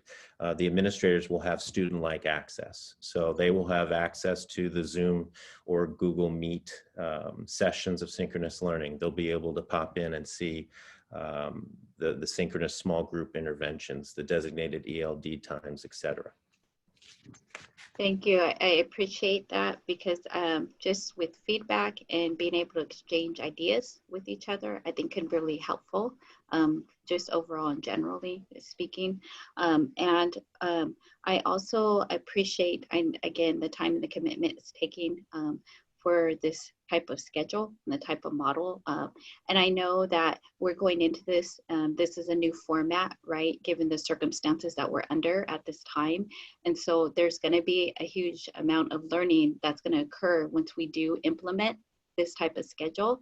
But again, I appreciate the work that's been done and the previous work that's occurred in spring, because I know it took a great amount of work from individuals brought forth and ideas, but I'm excited to see what's to come with the next steps in implementing the schedule, but also the professional development that goes along with this component, and looking at it from a greater perspective of best practices and ways we can carry the district forward, and hope for positive change and ensure that all our students are learning every day and have the access to resources they need. So thank you. Thank you. My next, Mr. Madison. Thank you, Madam Chair. First, let me just say that I want to personally thank all of our staff and all the bargaining units that have been working as a team to put this together. You know, I was sitting here thinking our last board meeting we had in place, ready to go, and we had to abort that. And now we're in totally distance learning, And I just want to appreciate how everybody got together that fast and came up with a really good plan. I think a model for our kids in this large school district. I talked to some of the other board members around in our district that they're nowhere near. They're still grasping straws. They're out there trying to put things together. And I look where we are today. I'm not going to say it's perfect, but I think we're heading in the right direction. Just a comment, the model that was presented tonight, I think it's going to be a good model. I think it gives us a lot of opportunity to tweak it as we move forward, and seeing what needs to be done to further educate our kids from a distance learning standpoint. So I guess I don't have a lot of questions. I listened to some of my colleagues that their questions that has already been answered, but I am real concerned, and maybe Sue, you can elaborate on it a little bit. You know, the African-American population and the Hispanics, we haven't been online with the English language and the math with our scores even prior to going into this crisis we're in right now. And we've talked about the intervention and things we have to do in that respect. However, I'm curious, when we say intervention, the old model where we had various specialists in these classes, intervention work, how is this going to take place now with the resources of helping these kids that are in really dire need, are not up to standard on the test even prior to going into this?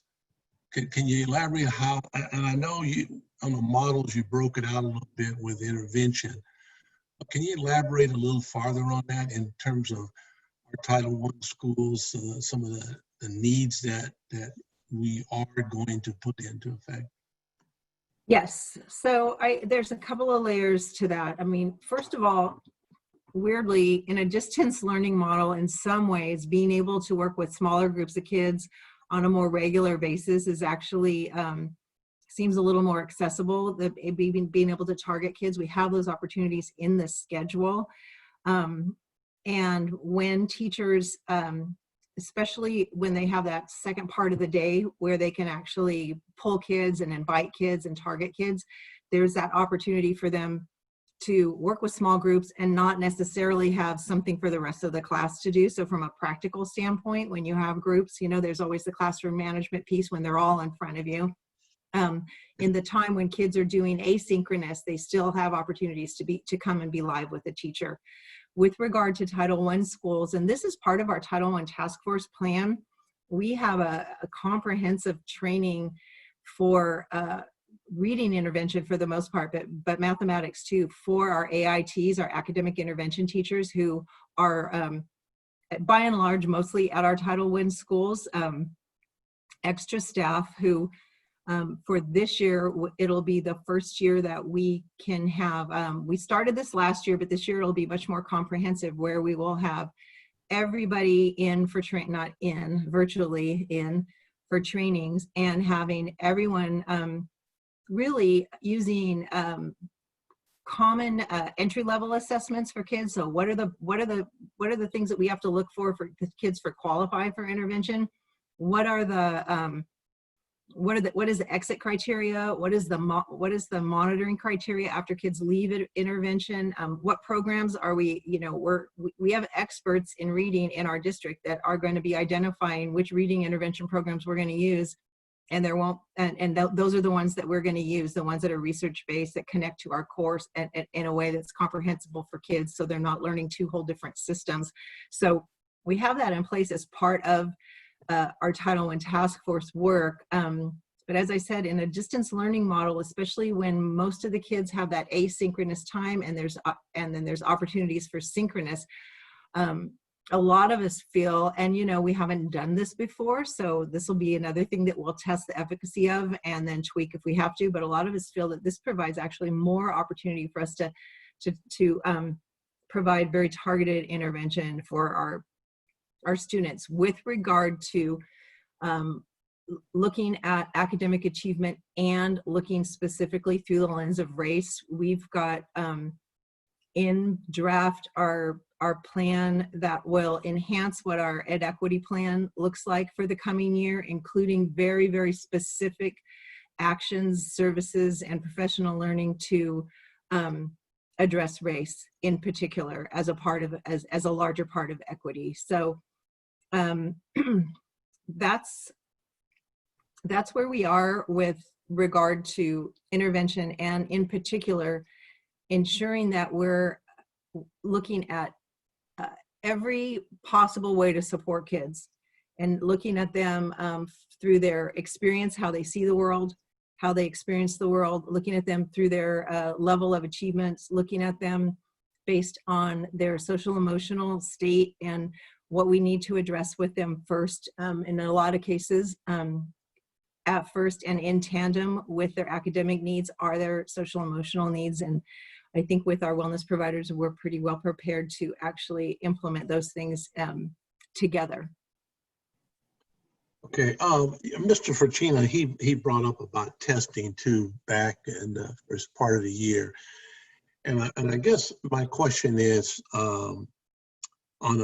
we did at one time midterm assessment testing throughout our district.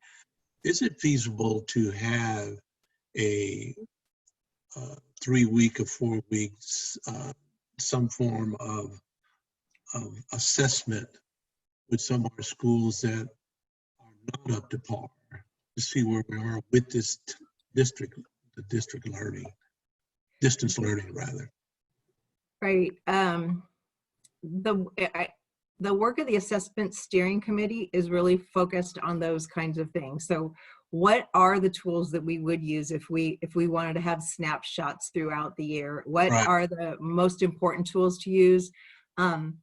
We have a bunch of teachers on that committee who are going to be helping us to identify those kinds of things. And when's the best time to find out about where kids are after a certain amount of learning, you know, like what are the best intervals for that? We have a history, and there were some good things that came from that. There are some things that we learned and that we need to do better with regard to that. The idea of, you know, assessments across the system. But I do think that with regard to intervention, we're going to be able to provide a common way to identify who needs intervention because we also have our MTSS system in place, and that's being adapted for a distance learning platform as well. But it's sort of the same thing, right? Teachers know when kids are struggling. They can reach out and receive help to provide those tier 1 interventions. When those don't work, then we have to go to the next level. Let's get some experts in there to provide assessments and figure out what are the gaps, how can we fill those gaps. So the way that we have developed not just the Title I work, but the way that we have also enhanced and adapted our early literacy work is also going to be very effective and helpful for us, not just at our Title I schools, but at all of our schools with regard to early literacy learning and early identification of reading difficulties in our youngest students. Right, and that's the other part of my concern is really at the elementary school level. You know, the kids, actually the K through 6th grade, and what we are putting towards our middle school and high school. Obviously, if they can't read in the 3rd and 4th grade, we really have some severe problems there that we're going to have to address there. So again, my concern really for the resources on a lot of our underprivileged kids in there, I'm really concerned about. I'll move on. My last question is for Dr. Graywall and Mr. Pierce on terms of the lunches, particularly in the Title I areas. You know, we have a great majority, I shouldn't say majority, but a great amount of kids over there that are hungry in the morning. We're the sole source of food to come to school with some type of food. How are we going to handle that, Mr. Pierce? I know they're working on a lot of it. I was just curious, particularly at that elementary school level where I see a lot of kids that are impoverished and don't have the nutrition when they come to school. Yeah, we hear you, Mr. Madison, and we're definitely going to make ourselves available to those students and family. We're going to be at all the sites to serve meals. We're also going to try and make it more convenient for the family. So in other words, if I have a student at an elementary school, a middle school, or a high school, I can choose which one of those schools that I or a guardian or a family member or friend can go to that one school to get the meals for all 3 kids. We're also talking about employing the support from our transportation department so that we can also go to some of the communities where they may not be able to actually come to the schools. We did that during the spring with some success, and we think we're going to be able to enhance on that where we have those high need areas where students literally can't get out of, say, the apartment complex for whatever reason to get to the school. We can bring the food to them. So we're looking at all those options. Okay, yeah, I'm just concerned because I have been to those schools in the morning, and it's just amazing the amount of kids in the cafeteria eating that time of morning. That's their first meal. Yeah. And if they don't get it, we're just, we'll get farther behind on it. So that's a real concern of mine. Thank you. Thank you. Thank you, Mr. Madison. Are you finished, sir? I am, thank you. Okay. Mr. Perez. Mr. Perez. Oh, there you are. Your mic is on mute, sir. There you go. There we go. I guess I want to say I'm feeling a lot of anxiety or feel like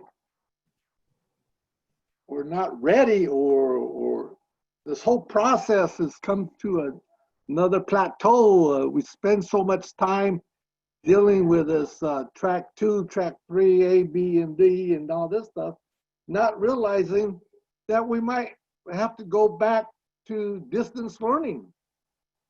So there's kind of frustrated that I can't say it was a waste of time, but the fact that all this time period, we should have been maybe planning another one, full-time distance learning.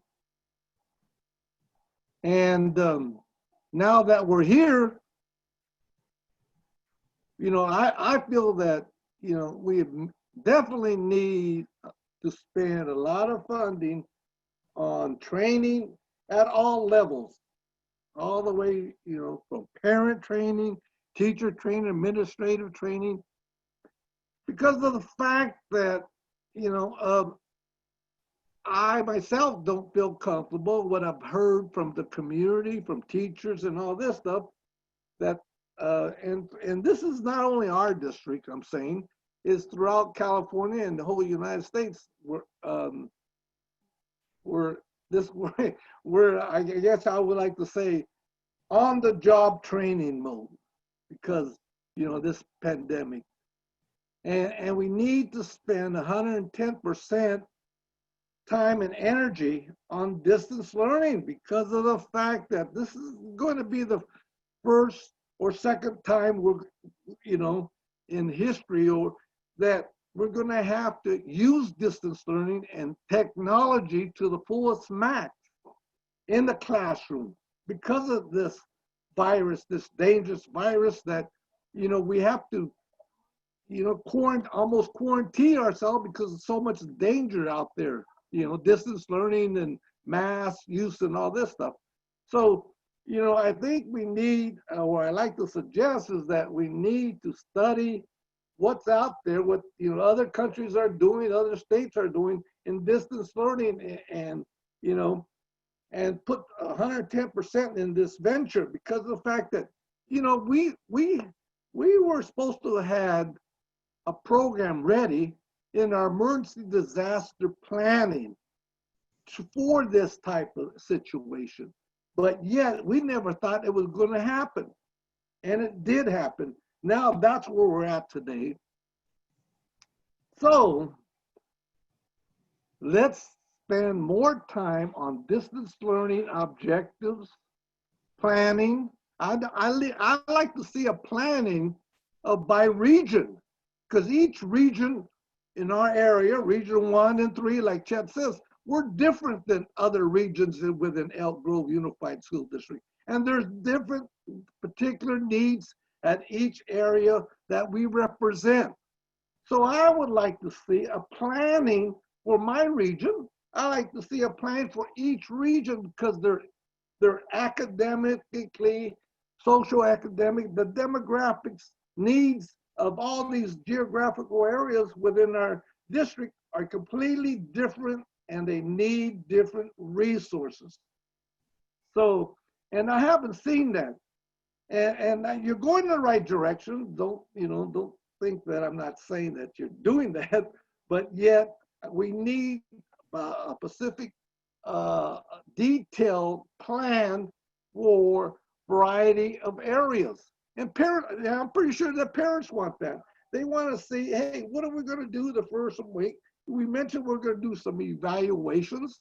Beautiful. I'm glad we're going to do that. We need that. We're going to do assessments when they come back to school to determine what they have retained. Yes, I'm glad we're doing that. But again, we need more resources for different particular students throughout our districts. And we're going there. I see that, but yet more detail I think I need to see at all levels. Like we didn't spend so much ESL, English language learners today. Special ed, yes, we did, and I'm glad we are. Baker School is very important to me, because my son was there, and that population needs the help. And there is technology out there, and we should research those technology, the new apps that are possibly and are being developed today throughout variety of Silicon Valleys, throughout California, and throughout the whole United States. So let's do our homework, and we gotta take a risk, on some of these programs, on delivery of services, and it's the time period that we're all learning. We're gonna make mistakes like this one we did just recently. So I'm gonna be patient and see and observe and keep you accountable for the best services for our students, the best distance learning for our students. And I want you to go out there and seek resources. And like I said before, I want you to think out of the box. School doesn't have to be from 8 to 5. We could have a swing shift, 12 to 8, because there's a lot of parents that work, swing shifts, and they need their younger kids or their older kids who are taking care of their siblings, or they're playing two roles, or they're going to work or this or that. So we need to be flexible and creative, and I think you're doing that. And so keep up the good work, all of you. Oh, and I'm concerned about the paraprofessionals also. We should get them involved. We should not lay them off or not. We should get them in our communities. Oh, I'm very apprehensive about having after-school programs with people, because that's where, again, community spread happens. I know we want to do a good job, but I'm leery of that. Somehow we need to use our technology, distance learning, Zoom, whatever platform, Google, or all that, to the max. And so let's do some more homework and get to work. Thank you, Mr. Perez. Thank you. Thank you. Oh, by the way, all my fellow board members had some very good questions, same ones that I was concerned about, and thank you for asking those. Thank you, Mr. Perez. Ms. Singh Allen. Thank you. The best and worst thing about going last is that a lot of great content was covered. Specifically, I want for Mr. Forcina and Ms. Chaitis Espinosa. You covered a lot of stuff that I have in my notes, but there's a couple of things that I think might have been answered, but they're a little nuanced. So I just want it for the benefit of the 400 that are logged in right now. Well, it's 397. We lost about 8 in the last 1 minute or so. But, you know, obviously the first and foremost thing that I'm interested in, and it's consistent with every school board meetings post COVID-19, is ensuring the safety of our students, our families, and our staff. That has always been something very important to me, in addition to providing high quality education. So we have 2 big responsibilities that I take very seriously. And I think that this plan goes a long way towards addressing those needs. I first want to recognize all of our staff. I think you've done an exceptional job. Our last board meeting where we were here till 1:15 in the morning looking at a completely different set of dynamics. And then, wow, just but a few days later, everything was pulled right under our feet and we had to adjust and accommodate new realities. What I appreciate is that we have been working towards distance learning. This isn't like we're just suddenly, oh, we're focusing on distance learning. That was part of the benchmarks. It was always towards, I think, the end goal always being in mind that we want to go back to school 100%. And so we have these benchmarks. And that hybrid transitional would have been sort of on that, you know, if we didn't have those high numbers that we're seeing in California and in our county, we have to make science-driven decisions as well. So since that hybrid wasn't an option, then the next tier would be the distance learning, and that's kind of where we're at. But for all the families that are sitting at home and watching this, I know that our goal eventually is to go back to school so that we can resume sort of our normal activities, but we are not living in normal times right now. And so comments were raised, you know, about reopening schools and that kids are not spreading the virus. That's not true. That is not true. In Israel, there was they opened schools early. The kids and the teachers were spreading the virus. People died. So for me, that what is the acceptable number of death, regardless of what's coming out of these formulas out of Secretary DeVos, office, is 0. 0 is the only acceptable number of loss of life. That is not something any one of you or me want to ever live with. So distance learning and what we have created here with the blessing of our dynamic staff, and then definitely our teachers, our partners, and our bargaining units. We didn't just get here overnight. It's because you are committed to our families and our students. And it is evident in here. Couple of things I want to ask, and then it was asked and answered in a nuanced way, but I want to ask specifically this question. And I asked it earlier, but I think for the record, I want to ask it again. What happens to students who are falling behind specifically? That's not buried in the presentation, just that question. What happens when our students are falling behind? What are our benchmarks of monitoring that? What are we going to do proactively to address that? I am most concerned with our elementary age students because statistics have shown if they fall far behind in reading and comprehension, life and education becomes that much more challenging as they progress. So what happens when students fall behind in elementary and in secondary? If you can just, I already know the answer because I've reached out and we've had this discussion, but I think for the benefit of the 400 that are tuned in, because it is a recurring question, what happens to those students that are falling behind? So I think the best way to answer that is to say that we have a framework that would be, it is in place and it's applicable from the earliest grades and preschool actually through 12th grade. And that is our multi-tiered systems of support framework, where it's multi-tiered. We look at all aspects of kids, academic, social, emotional, behavioral. And when we see a classroom teacher who is the best qualified to know exactly, they know those kids most intimately, see something that doesn't seem right with development in any of those areas, then those teachers typically provide the lowest level intervention to get kids back on track. So that's how MTSS works. And I know that you're all aware of that. You've had those presentations, and Mr. Ross's department does a phenomenal job of this. As we see, and for a majority of kids, that will work. There's just that attention they need, and it's really close to the action. It's really close to what happens, so we don't wait a long time, right?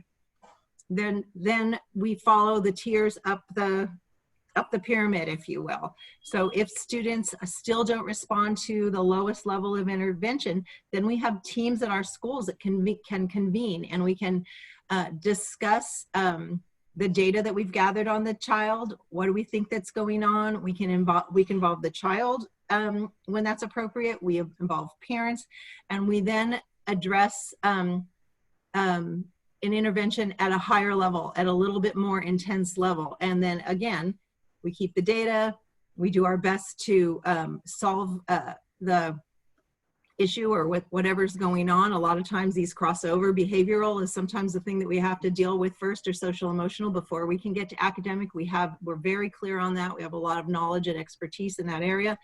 And so we use our MTS system, which is based in science, which is based in research, to support our students. So that's the framework that we have for the whole district. How that's implemented at the different sites is very individual. So it is implemented at all of our sites, and we have common processes and common forms and things that people can use and to keep track, and ways to log information so we don't lose that with students.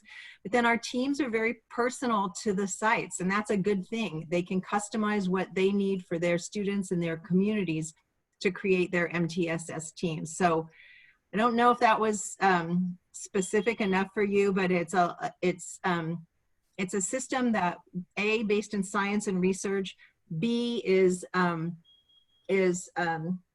framework that's consistent across the district, with that room for customization at a site to best meet the needs of their kids and their families. So it's not rigidly implemented across, except for adhering to what the science and the research tells us about multi-tiered systems of support. And for this to work in its ideal setting is to have that awareness from the parent community and the students. So what type of a robust communication plan will exist? I imagine it would have to be quite robust, because those that conceivably need this the most may not be aware. I mean, we've always had challenges getting back surveys and getting feedback from families as it is when it's not in a COVID situation. So how do we ensure that the families that need it most, that we are communicating with them, especially now, because that's going to be much more challenging. And of course, these are the families that are of our highest needs, that don't always engage, even in a pre-COVID, like I said. So what do you envision to ensure that access is available and it's understood by our families, specifically in different cultures?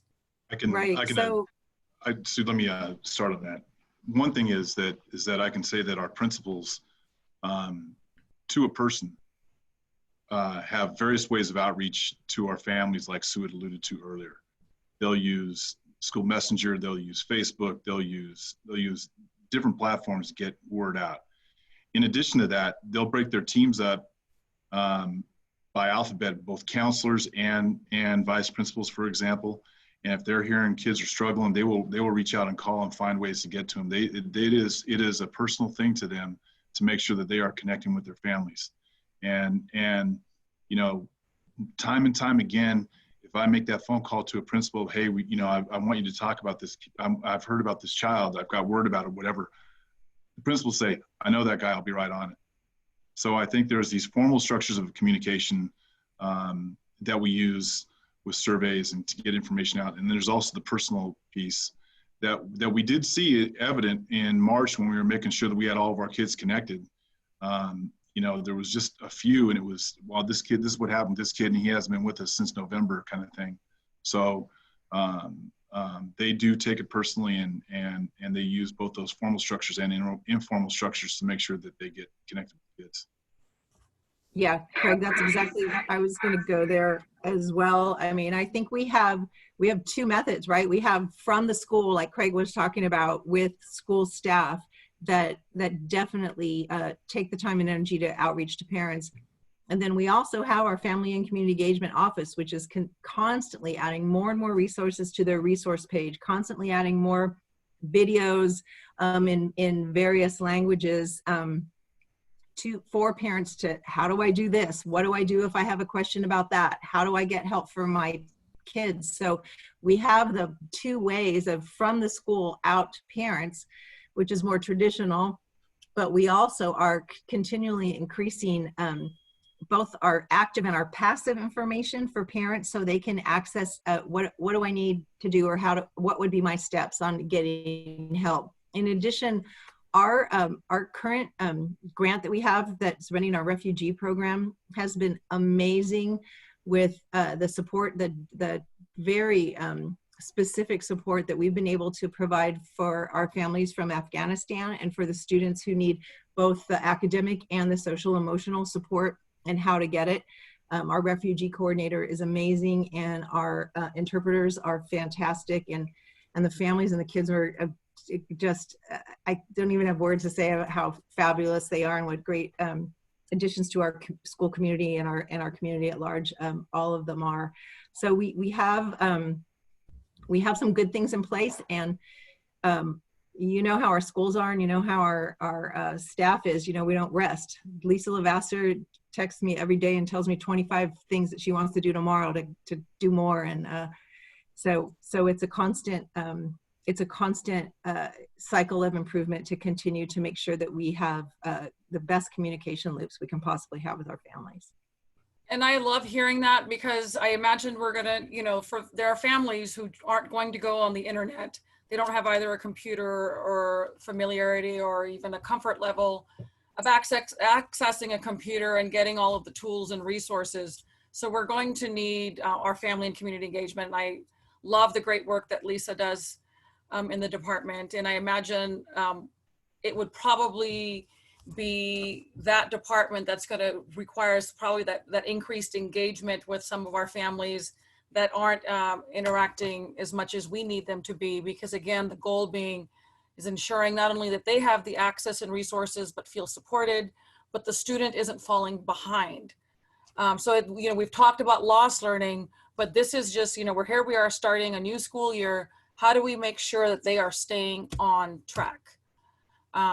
So that lost learning is not an issue. Because I do know that, part of the requirements with SB 98 is addressing the lost learning part.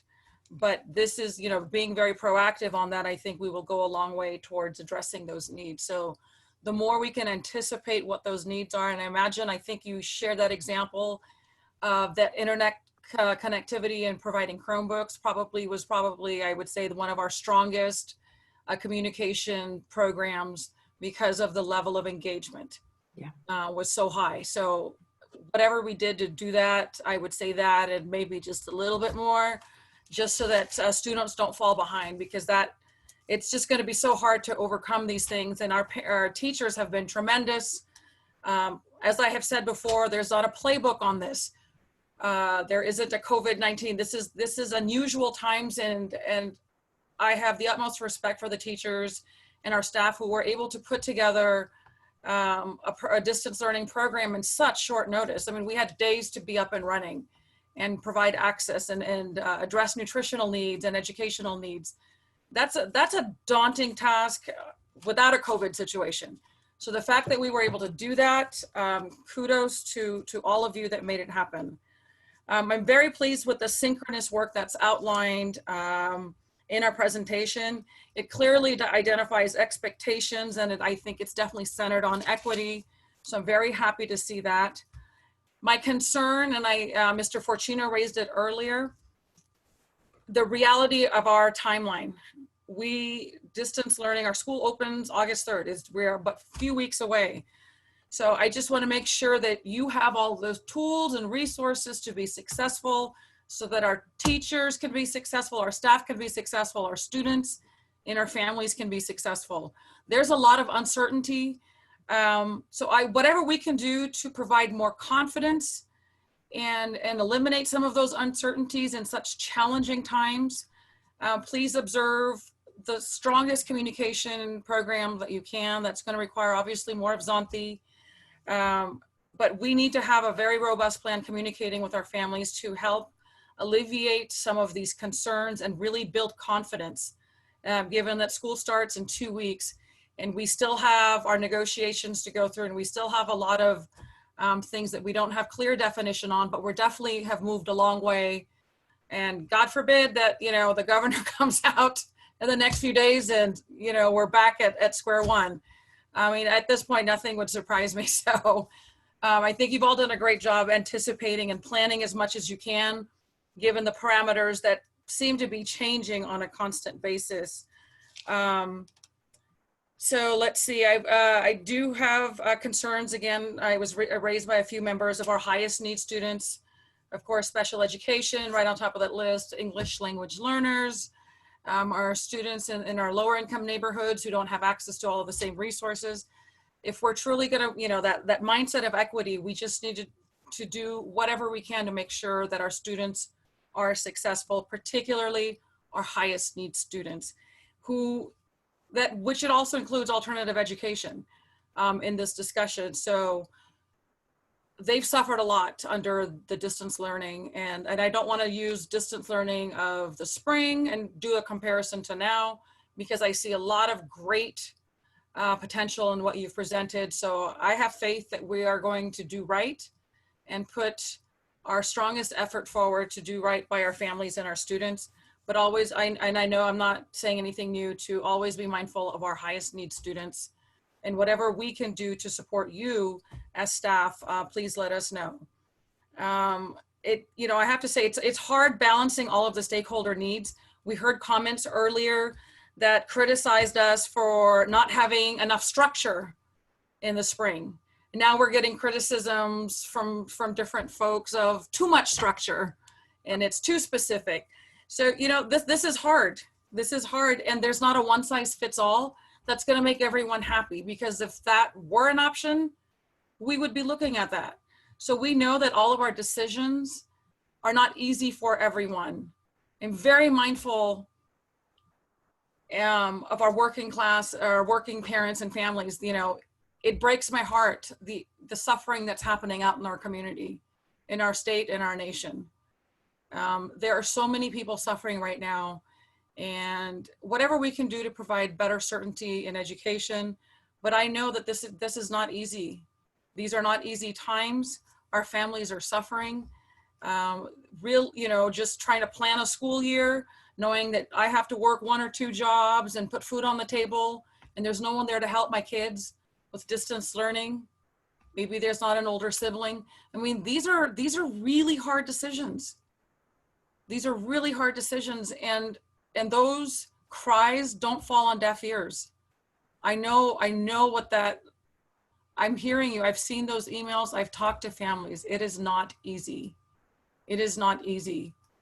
But like I said at the beginning, the only acceptable number of loss of life for me is 0.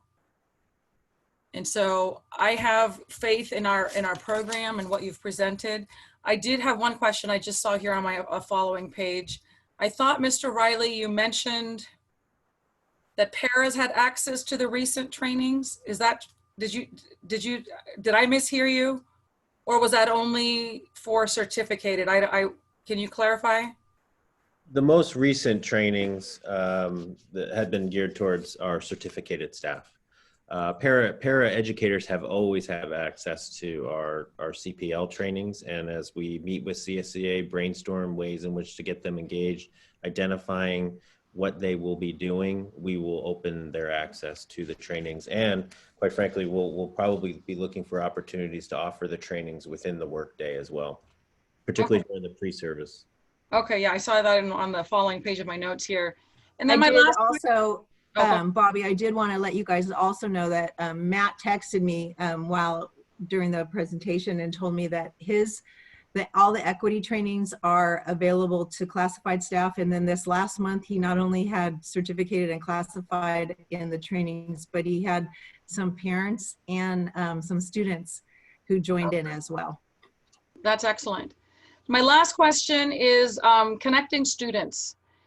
Have we looked at how to keep the kids engaged outside of the learning? So like, are you aware if there are clubs that are doing online meetings and just keeping that social connection to their peers?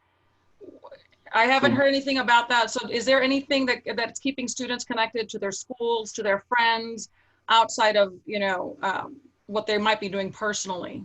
Yeah, that's site level work, and Craig, you can jump in right after. But with our activity directors are still in place, our athletic directors are still. So we have people that are looking to do that kind of work, and it'll look different, just like everything else. But basically, I'll connect the kids to a successful kid, and we got to connect them in some ways. So we'll definitely. Craig may have some more specific details on, but it's on our radar for sure.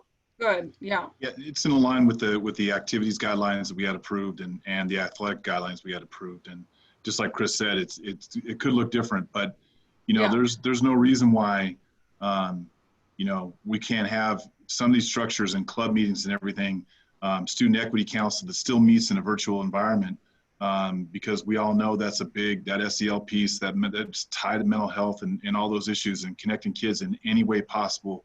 We don't want to try to put up barriers. We want to try to find new ways, new avenues to make sure they stay connected and pushing forward with the work.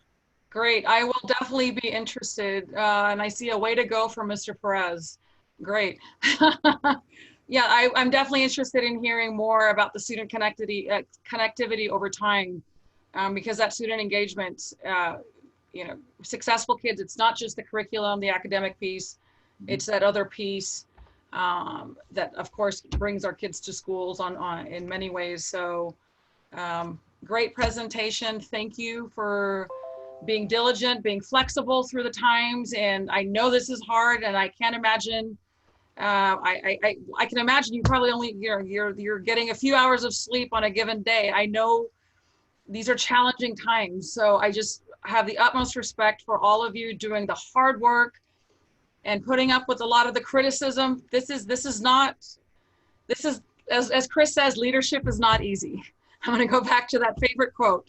Leadership is not easy, but leadership is trying to do the best that you can. And I know that you're all doing the best that you can, so thank you. Thank you, Ms. Singh-Allen. So I have a few quick comments. I think as Mr. Perez said, we have an incredible board that asks very pointed and good questions. So when it comes down to me, there's little left to say, I feel. But I have a few things I do want to talk. I think we cannot not see double negative. My mother's rolling her eyes right now. The opportunity of these small group interactions one-on-one. I will tell you, when my children were in school, if a child did not know their math facts for a year, I would pull them and meet with them. And there were small pockets of time that were able to give that resource to a child, and that just exponentially paid off for life. And it was only able because of volunteers that come in a classroom and will spend that special time with our kids. And our parents and those volunteers are so important when our kids are in school, and that piece is going to be missing, but we're going to find other people to take that place to make those gaps up. So I think we have a really good opportunity in those areas. I also hope we take the time to expand and accelerate kids in some of those points as well. We talk a lot about the gap.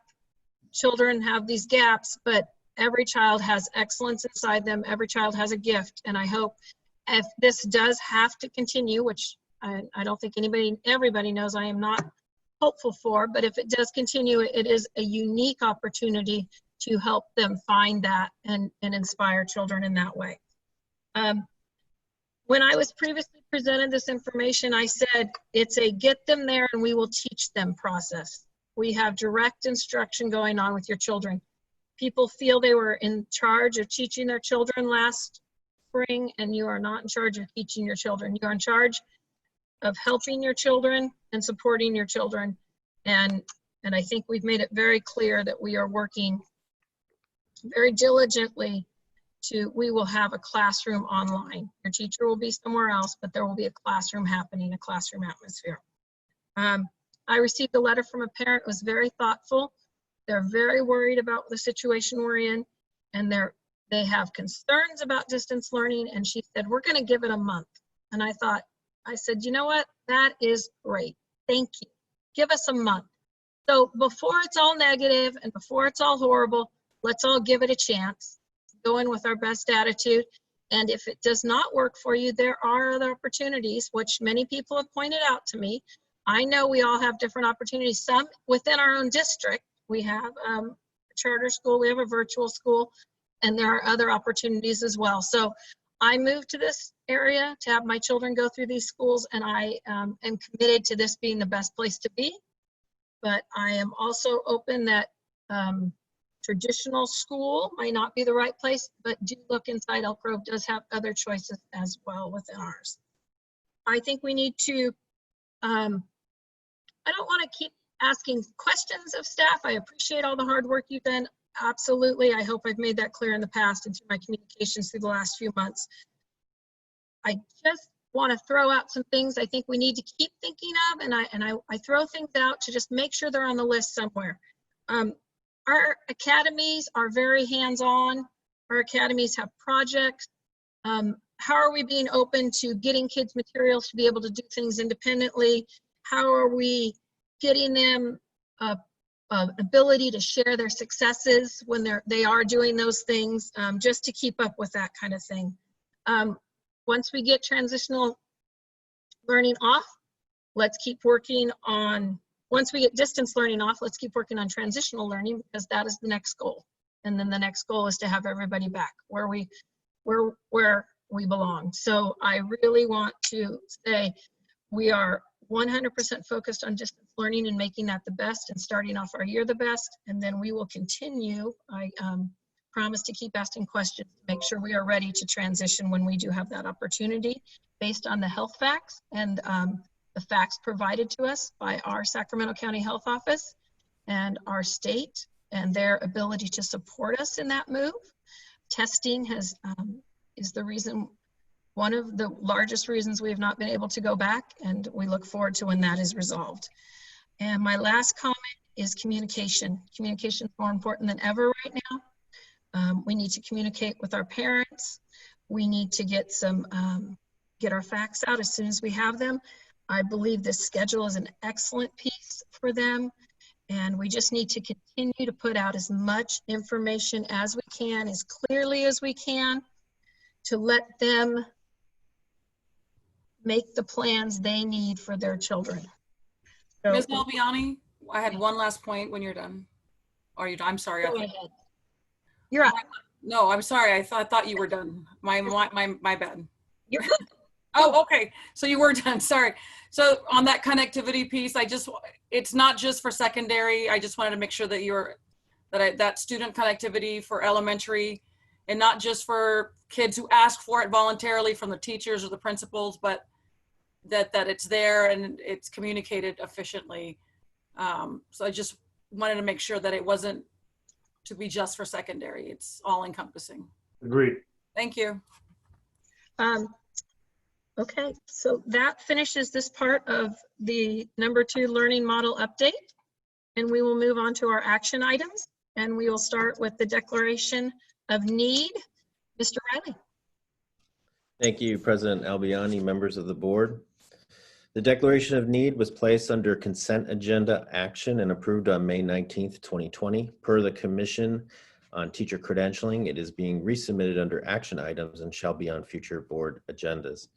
The district is committed to hiring fully qualified educators to meet the needs of our students. However, on some occasions, we may need to request various types of emergency or limited assignment permits to meet specific needs where we are not able to find teachers who hold the appropriate authorizations.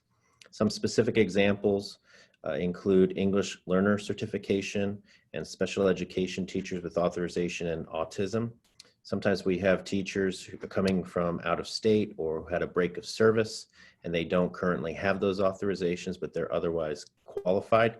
So we're able to get a permit while they get that certification. Also, we have elementary resource teachers in the areas of computer and physical education at our schools, and also some science teachers whose authorizations don't match with the new generation science standards. So we also procure permits, emergency permits for them as well while they get that authorization. As such, I'm asking the board to adopt and approve the declaration of need for fully qualified educators for the 2020-21 school year as required by the California Commission on Teacher Credentialing. Were there any questions from staff? I mean, from the board? Thank you. I'll call for a motion and a second to approve the declaration of need for fully qualified teachers for the 2020-2021 as required by the California Commission on Teacher Credentialing. Vote. Ms. Albiani, can we just check to make sure there were no public comments? I don't think they were, but we just want to make sure we check that. Oh, sorry, my bad. Ms. Pinkerton, do we have any public comments on this item? Madam Board President, there are no comments on this item. And before I call the roll call, I think Ms. Charis Espinoza was going to be nice enough to make a motion. Yeah, I have a question. I did. I have a question. Yes, Mr. Perez. To resolve this issue, what are we working with Sacramento County Teachers Credentialing Program and to get qualified teachers? Yeah, in the example I gave, we have a number of different avenues by which we assist our teachers in getting that authorization. For example, for the elementary resource teachers for computers and physical education, we make an arrangement with EGA where we help them get that authorization. Same with the new generation for science standards. We have a partnership with Sac State where teachers are able to get their transcripts evaluated and identify the courses that they need or the exam that they need to take. With the CLAD certification, we go and get the emergency permit authorization for them to give them time to go get the CLAD. So we do a number of different things to assist the teachers. No, I'm talking about specifically the interagency agreement or the contract with Sacramento County developing these type of teachers of a variety of professions and specialties. Now, because it's my understanding, a lot of these teachers end up in high poverty schools, like Title I. And so that I do not, object to, but yet we should be working in the forefront, working with the educational institutes, telling them there's a great need for these type of specialty credentialing programs. And Mr. Perez, we do a lot of that work. We've also, you approved agreements that we have for our classified employees to gain their special ed credentials. So there's a lot of programs that we do in preparation to get people ready. But sometimes we do have people that move into the state. A lot of these are folks that come into the state or out of the area or that break in service, so their credential expired where they have the skills, but they need to do one or two things just to get things updated or transfer one state credential into another state credential. So oftentimes these are very highly qualified people. There's just a particular hurdle that they need to get over in order to qualify for the full credential. So we do a lot of that work with the local, the relationship that Shelley Clark has with Sac State on multiple levels in developing candidates that are qualified to join us. That work is being done on a significant amount of work's being done there. Thank you very much for explaining that. Now I'd like to call for the motion again. Thank you. A second? Second it. Thank you. A roll call vote. Ms. Singh Allen? Aye. Mr. Perez? Aye. Mr. Madison? Aye. Dr. Martinez O'Leary? Aye. Ms. Charis Espinoza? Aye. Mr. Forshino? Aye. And an aye for myself is I want to say unanimous. I think that's the wrong word. Thank you very much. We are moving on to item number 2, a resolution to eliminate a classified position. Mr. Riley. Good evening again, President Aliani, members of the board. The board is asked to adopt the attached resolution to eliminate a classified position due to lack of work, lack of funds pursuant to Ed Code sections 45114, 45298, 45308, 45117. And for a little bit of background, this is a 3-hour vacancy. No one is harmed by this layoff. Thank you. So no one's in the position at this point. Ms. Pinkerton, is there any public comment upon this move? Madam Board President, there are no comments on this particular item. Thank you. So I'd like to call for a motion and a second to adopt resolution number 2, authorizing the governing board to eliminate classified position.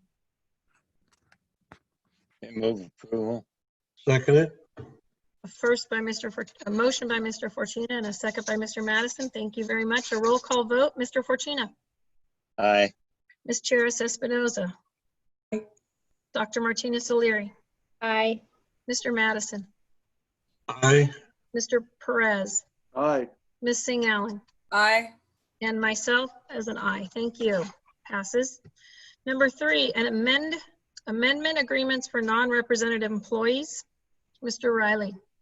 Good evening again, President Albiani, members of the board. California Government Code Section 54953C3 requires that a verbal summary of the proposed compensation and fringe benefits be given to the public prior to final board action on certain employment agreements.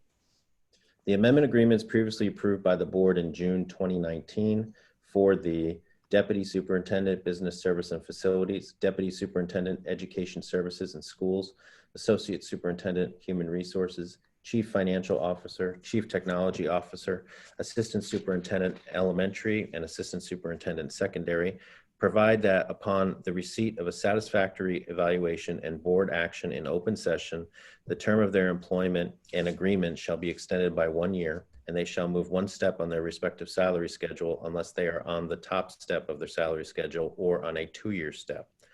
Whereas all eligible represented employees in the district automatically receive eligible step and column advances effective July 1st. Step advances for unrepresented contracted employees must be approved by the board in open session at a regular school board meeting. Accordingly, the proposed 4th Amendment employment agreements for the Deputy Superintendent, Business Services and Facilities, Associate Superintendent, Human Resources, and Chief Financial Officer, and the proposed 3rd Amendment employment agreement for the Deputy Superintendent, Education Services and Schools, and the proposed 2nd Amendment employment agreement for the Chief Technology Officer, Assistant Superintendent Elementary, and Assistant Superintendent Secondary contain the following material terms.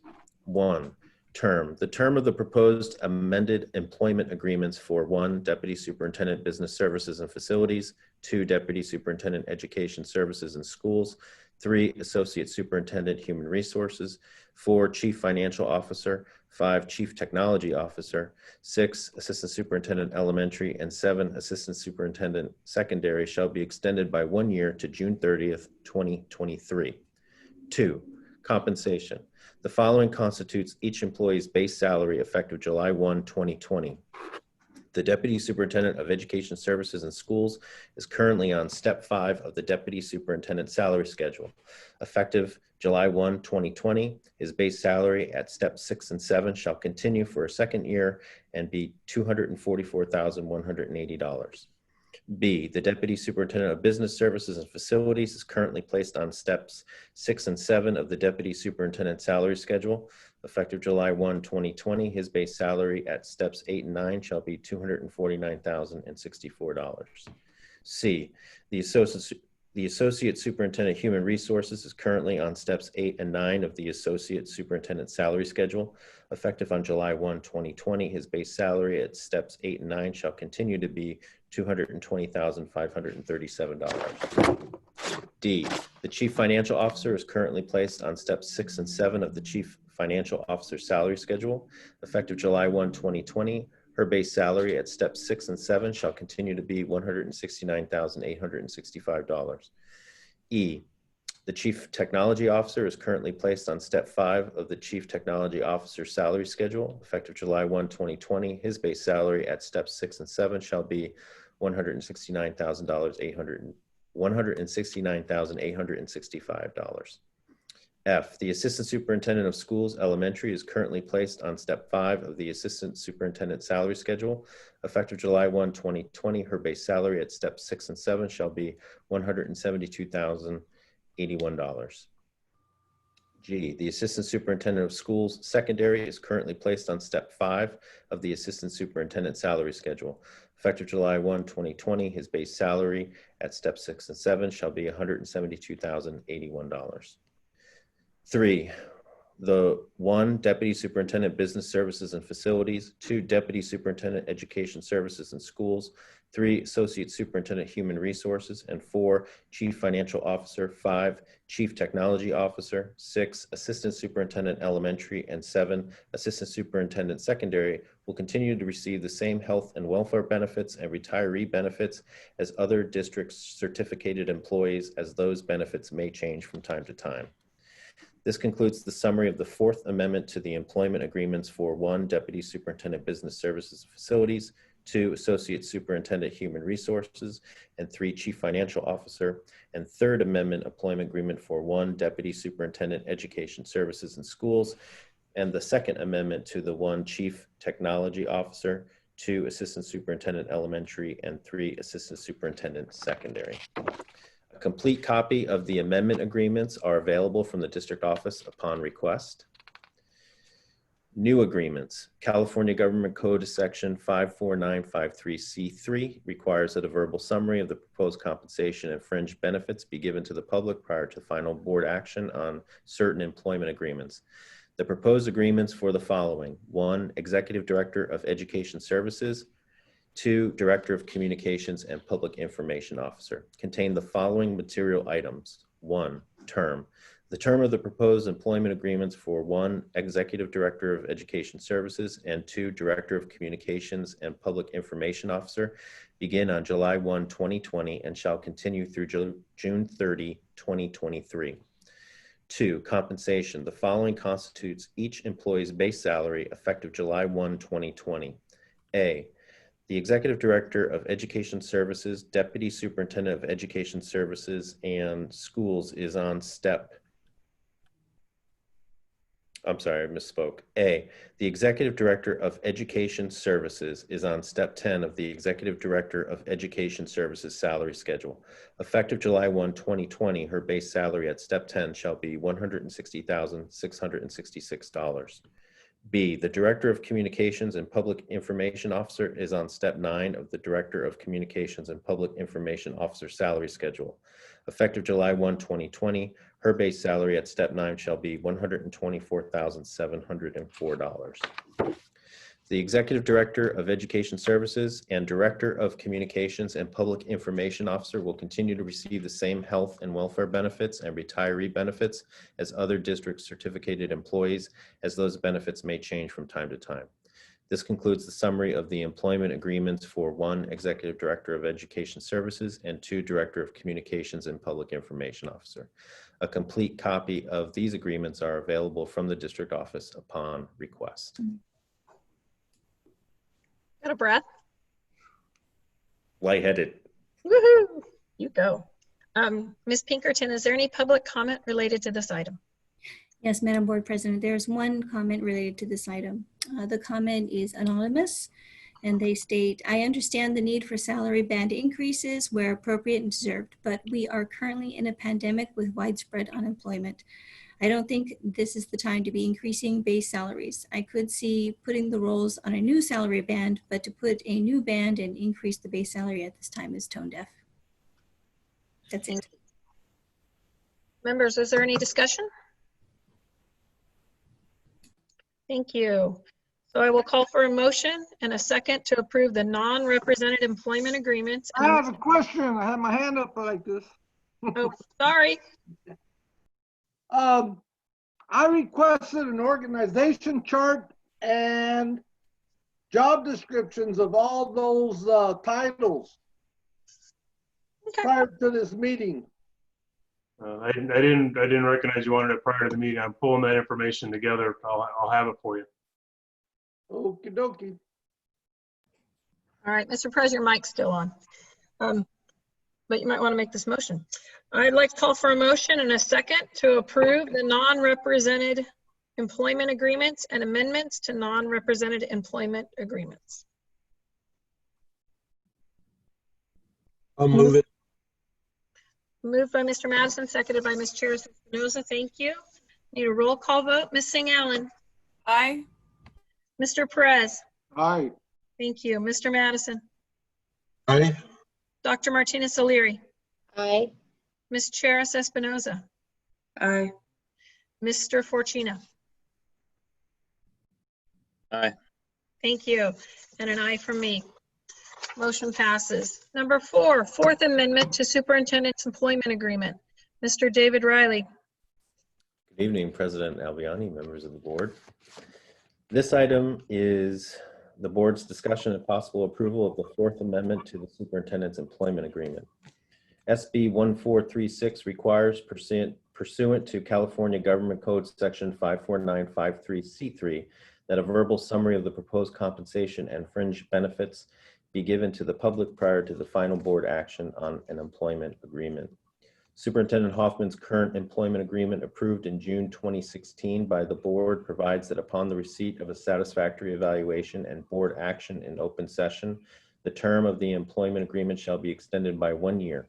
The superintendent shall move one step on the superintendent's salary schedule, and the superintendent's salary schedule shall be increased by the same increase provided to other district employees. Whereas all eligible represented employees in the district automatically receive step and column advances effective July 1, step advances for unrepresented contract employees must be approved by the board in open session at a regular school board meeting. Accordingly, the proposed Fourth Amendment to the Superintendent's Employment Agreement contains the following material terms. 1, the term of the Superintendent's Agreement shall be extended by 1 year to June 30th, 2024. 2, effective July 1, 2020, superintendent shall continue for a second year on step 6 and 7 of the superintendent's salary schedule, and his annual base salary shall not change and shall continue to be $363,331. This concludes the summary of the Fourth Amendment to the Superintendent's Employment Agreement. A complete copy of the Fourth Amendment is available from the district office upon request. Thank you, Mr. Riley. Ms. Pinkerton, is there any public comment? Madam Board President, there are no public comments related to this item. Thank you. Is there any discussion? No, thank you. So I will call for a motion and a second to approve the Fourth Amendment to the Superintendent's Employment Agreement. So moved. Second. Thank you. It's been moved and seconded. It'll be a roll call vote. Mr. Forcina? Aye. Ms. Cheris-Espinoza? Aye. Dr. Martinez O'Leary? Aye. Mr. Madison? Aye. Mr. Perez? Aye. Ms. Singh Allen? Aye. And an aye from me. Thank you very much. Moving on. Board member and superintendent reports. I'm going to go backwards. Ms. Singh Allen? No committee reports. Thank you. Mr. Perez, any committees? No. Thank you. Mr. Madison? Just had the opportunity, Mr. Pierce, Superintendent Hoffman. We met again with Rancho Cordova City Council and the City Manager. Continue to have a good rapport with them. Basic concerns is distance learning, and I'm sure some of them tuned in tonight, plus we discussed it with them. And Rob mentioned earlier about the housing market over there, and Anatole area is great. So the needs will be there for future schools. Thank you. Thank you, Mr. Madison. I called on Mr. Perez already. Dr. Martinez O'Leary? Yeah, I only have one report. For CSBA, I was appointed to the AEC committee for the annual education conference. So at the last month or so, we were reviewing proposals. So I will be giving future updates once I hear more information about the annual education conference. Thank you and congratulations. Ms. Charis Espinoza? No committee report. Thank you. Mr. Fortuna? No committee. Thank you. I have no committee reports as well. So we have, oh, Mr. Hoffman. I will just say thank you to the board for supporting the cabinet contracts tonight. I know it's not the most pleasant thing to do every year, but the sign of the backing of the work they do is appreciated. And obviously, I appreciate the support you've given me as well. So thank you very much. Thank you. Other items from the floor. Mr. Fortuna? And thank you. Ms. Charis Espinoza? None, Madam Chair. Thank you. Dr. Martinez O'Leary? None at this time. Thank you. Mr. Madison? Not at this time. Thank you. Mr. Perez? Could you send me, please, the process to invite a guest speaker to our board meeting? We can talk about that at a later date. And Yeah, I'd like to know, send me the policy because, yes. okay. We'll have someone we'll just get that discussed with you. Thank you. Ms. Singh Allen? I'm good, thank you. Thank you. I am great as well. It's not even gonna be 10 o'clock. So this concludes our virtual board meeting. Thank you for joining us. And this concludes at 9:25. Good night, everyone. Good night. Thanks, everybody. All right, thank you.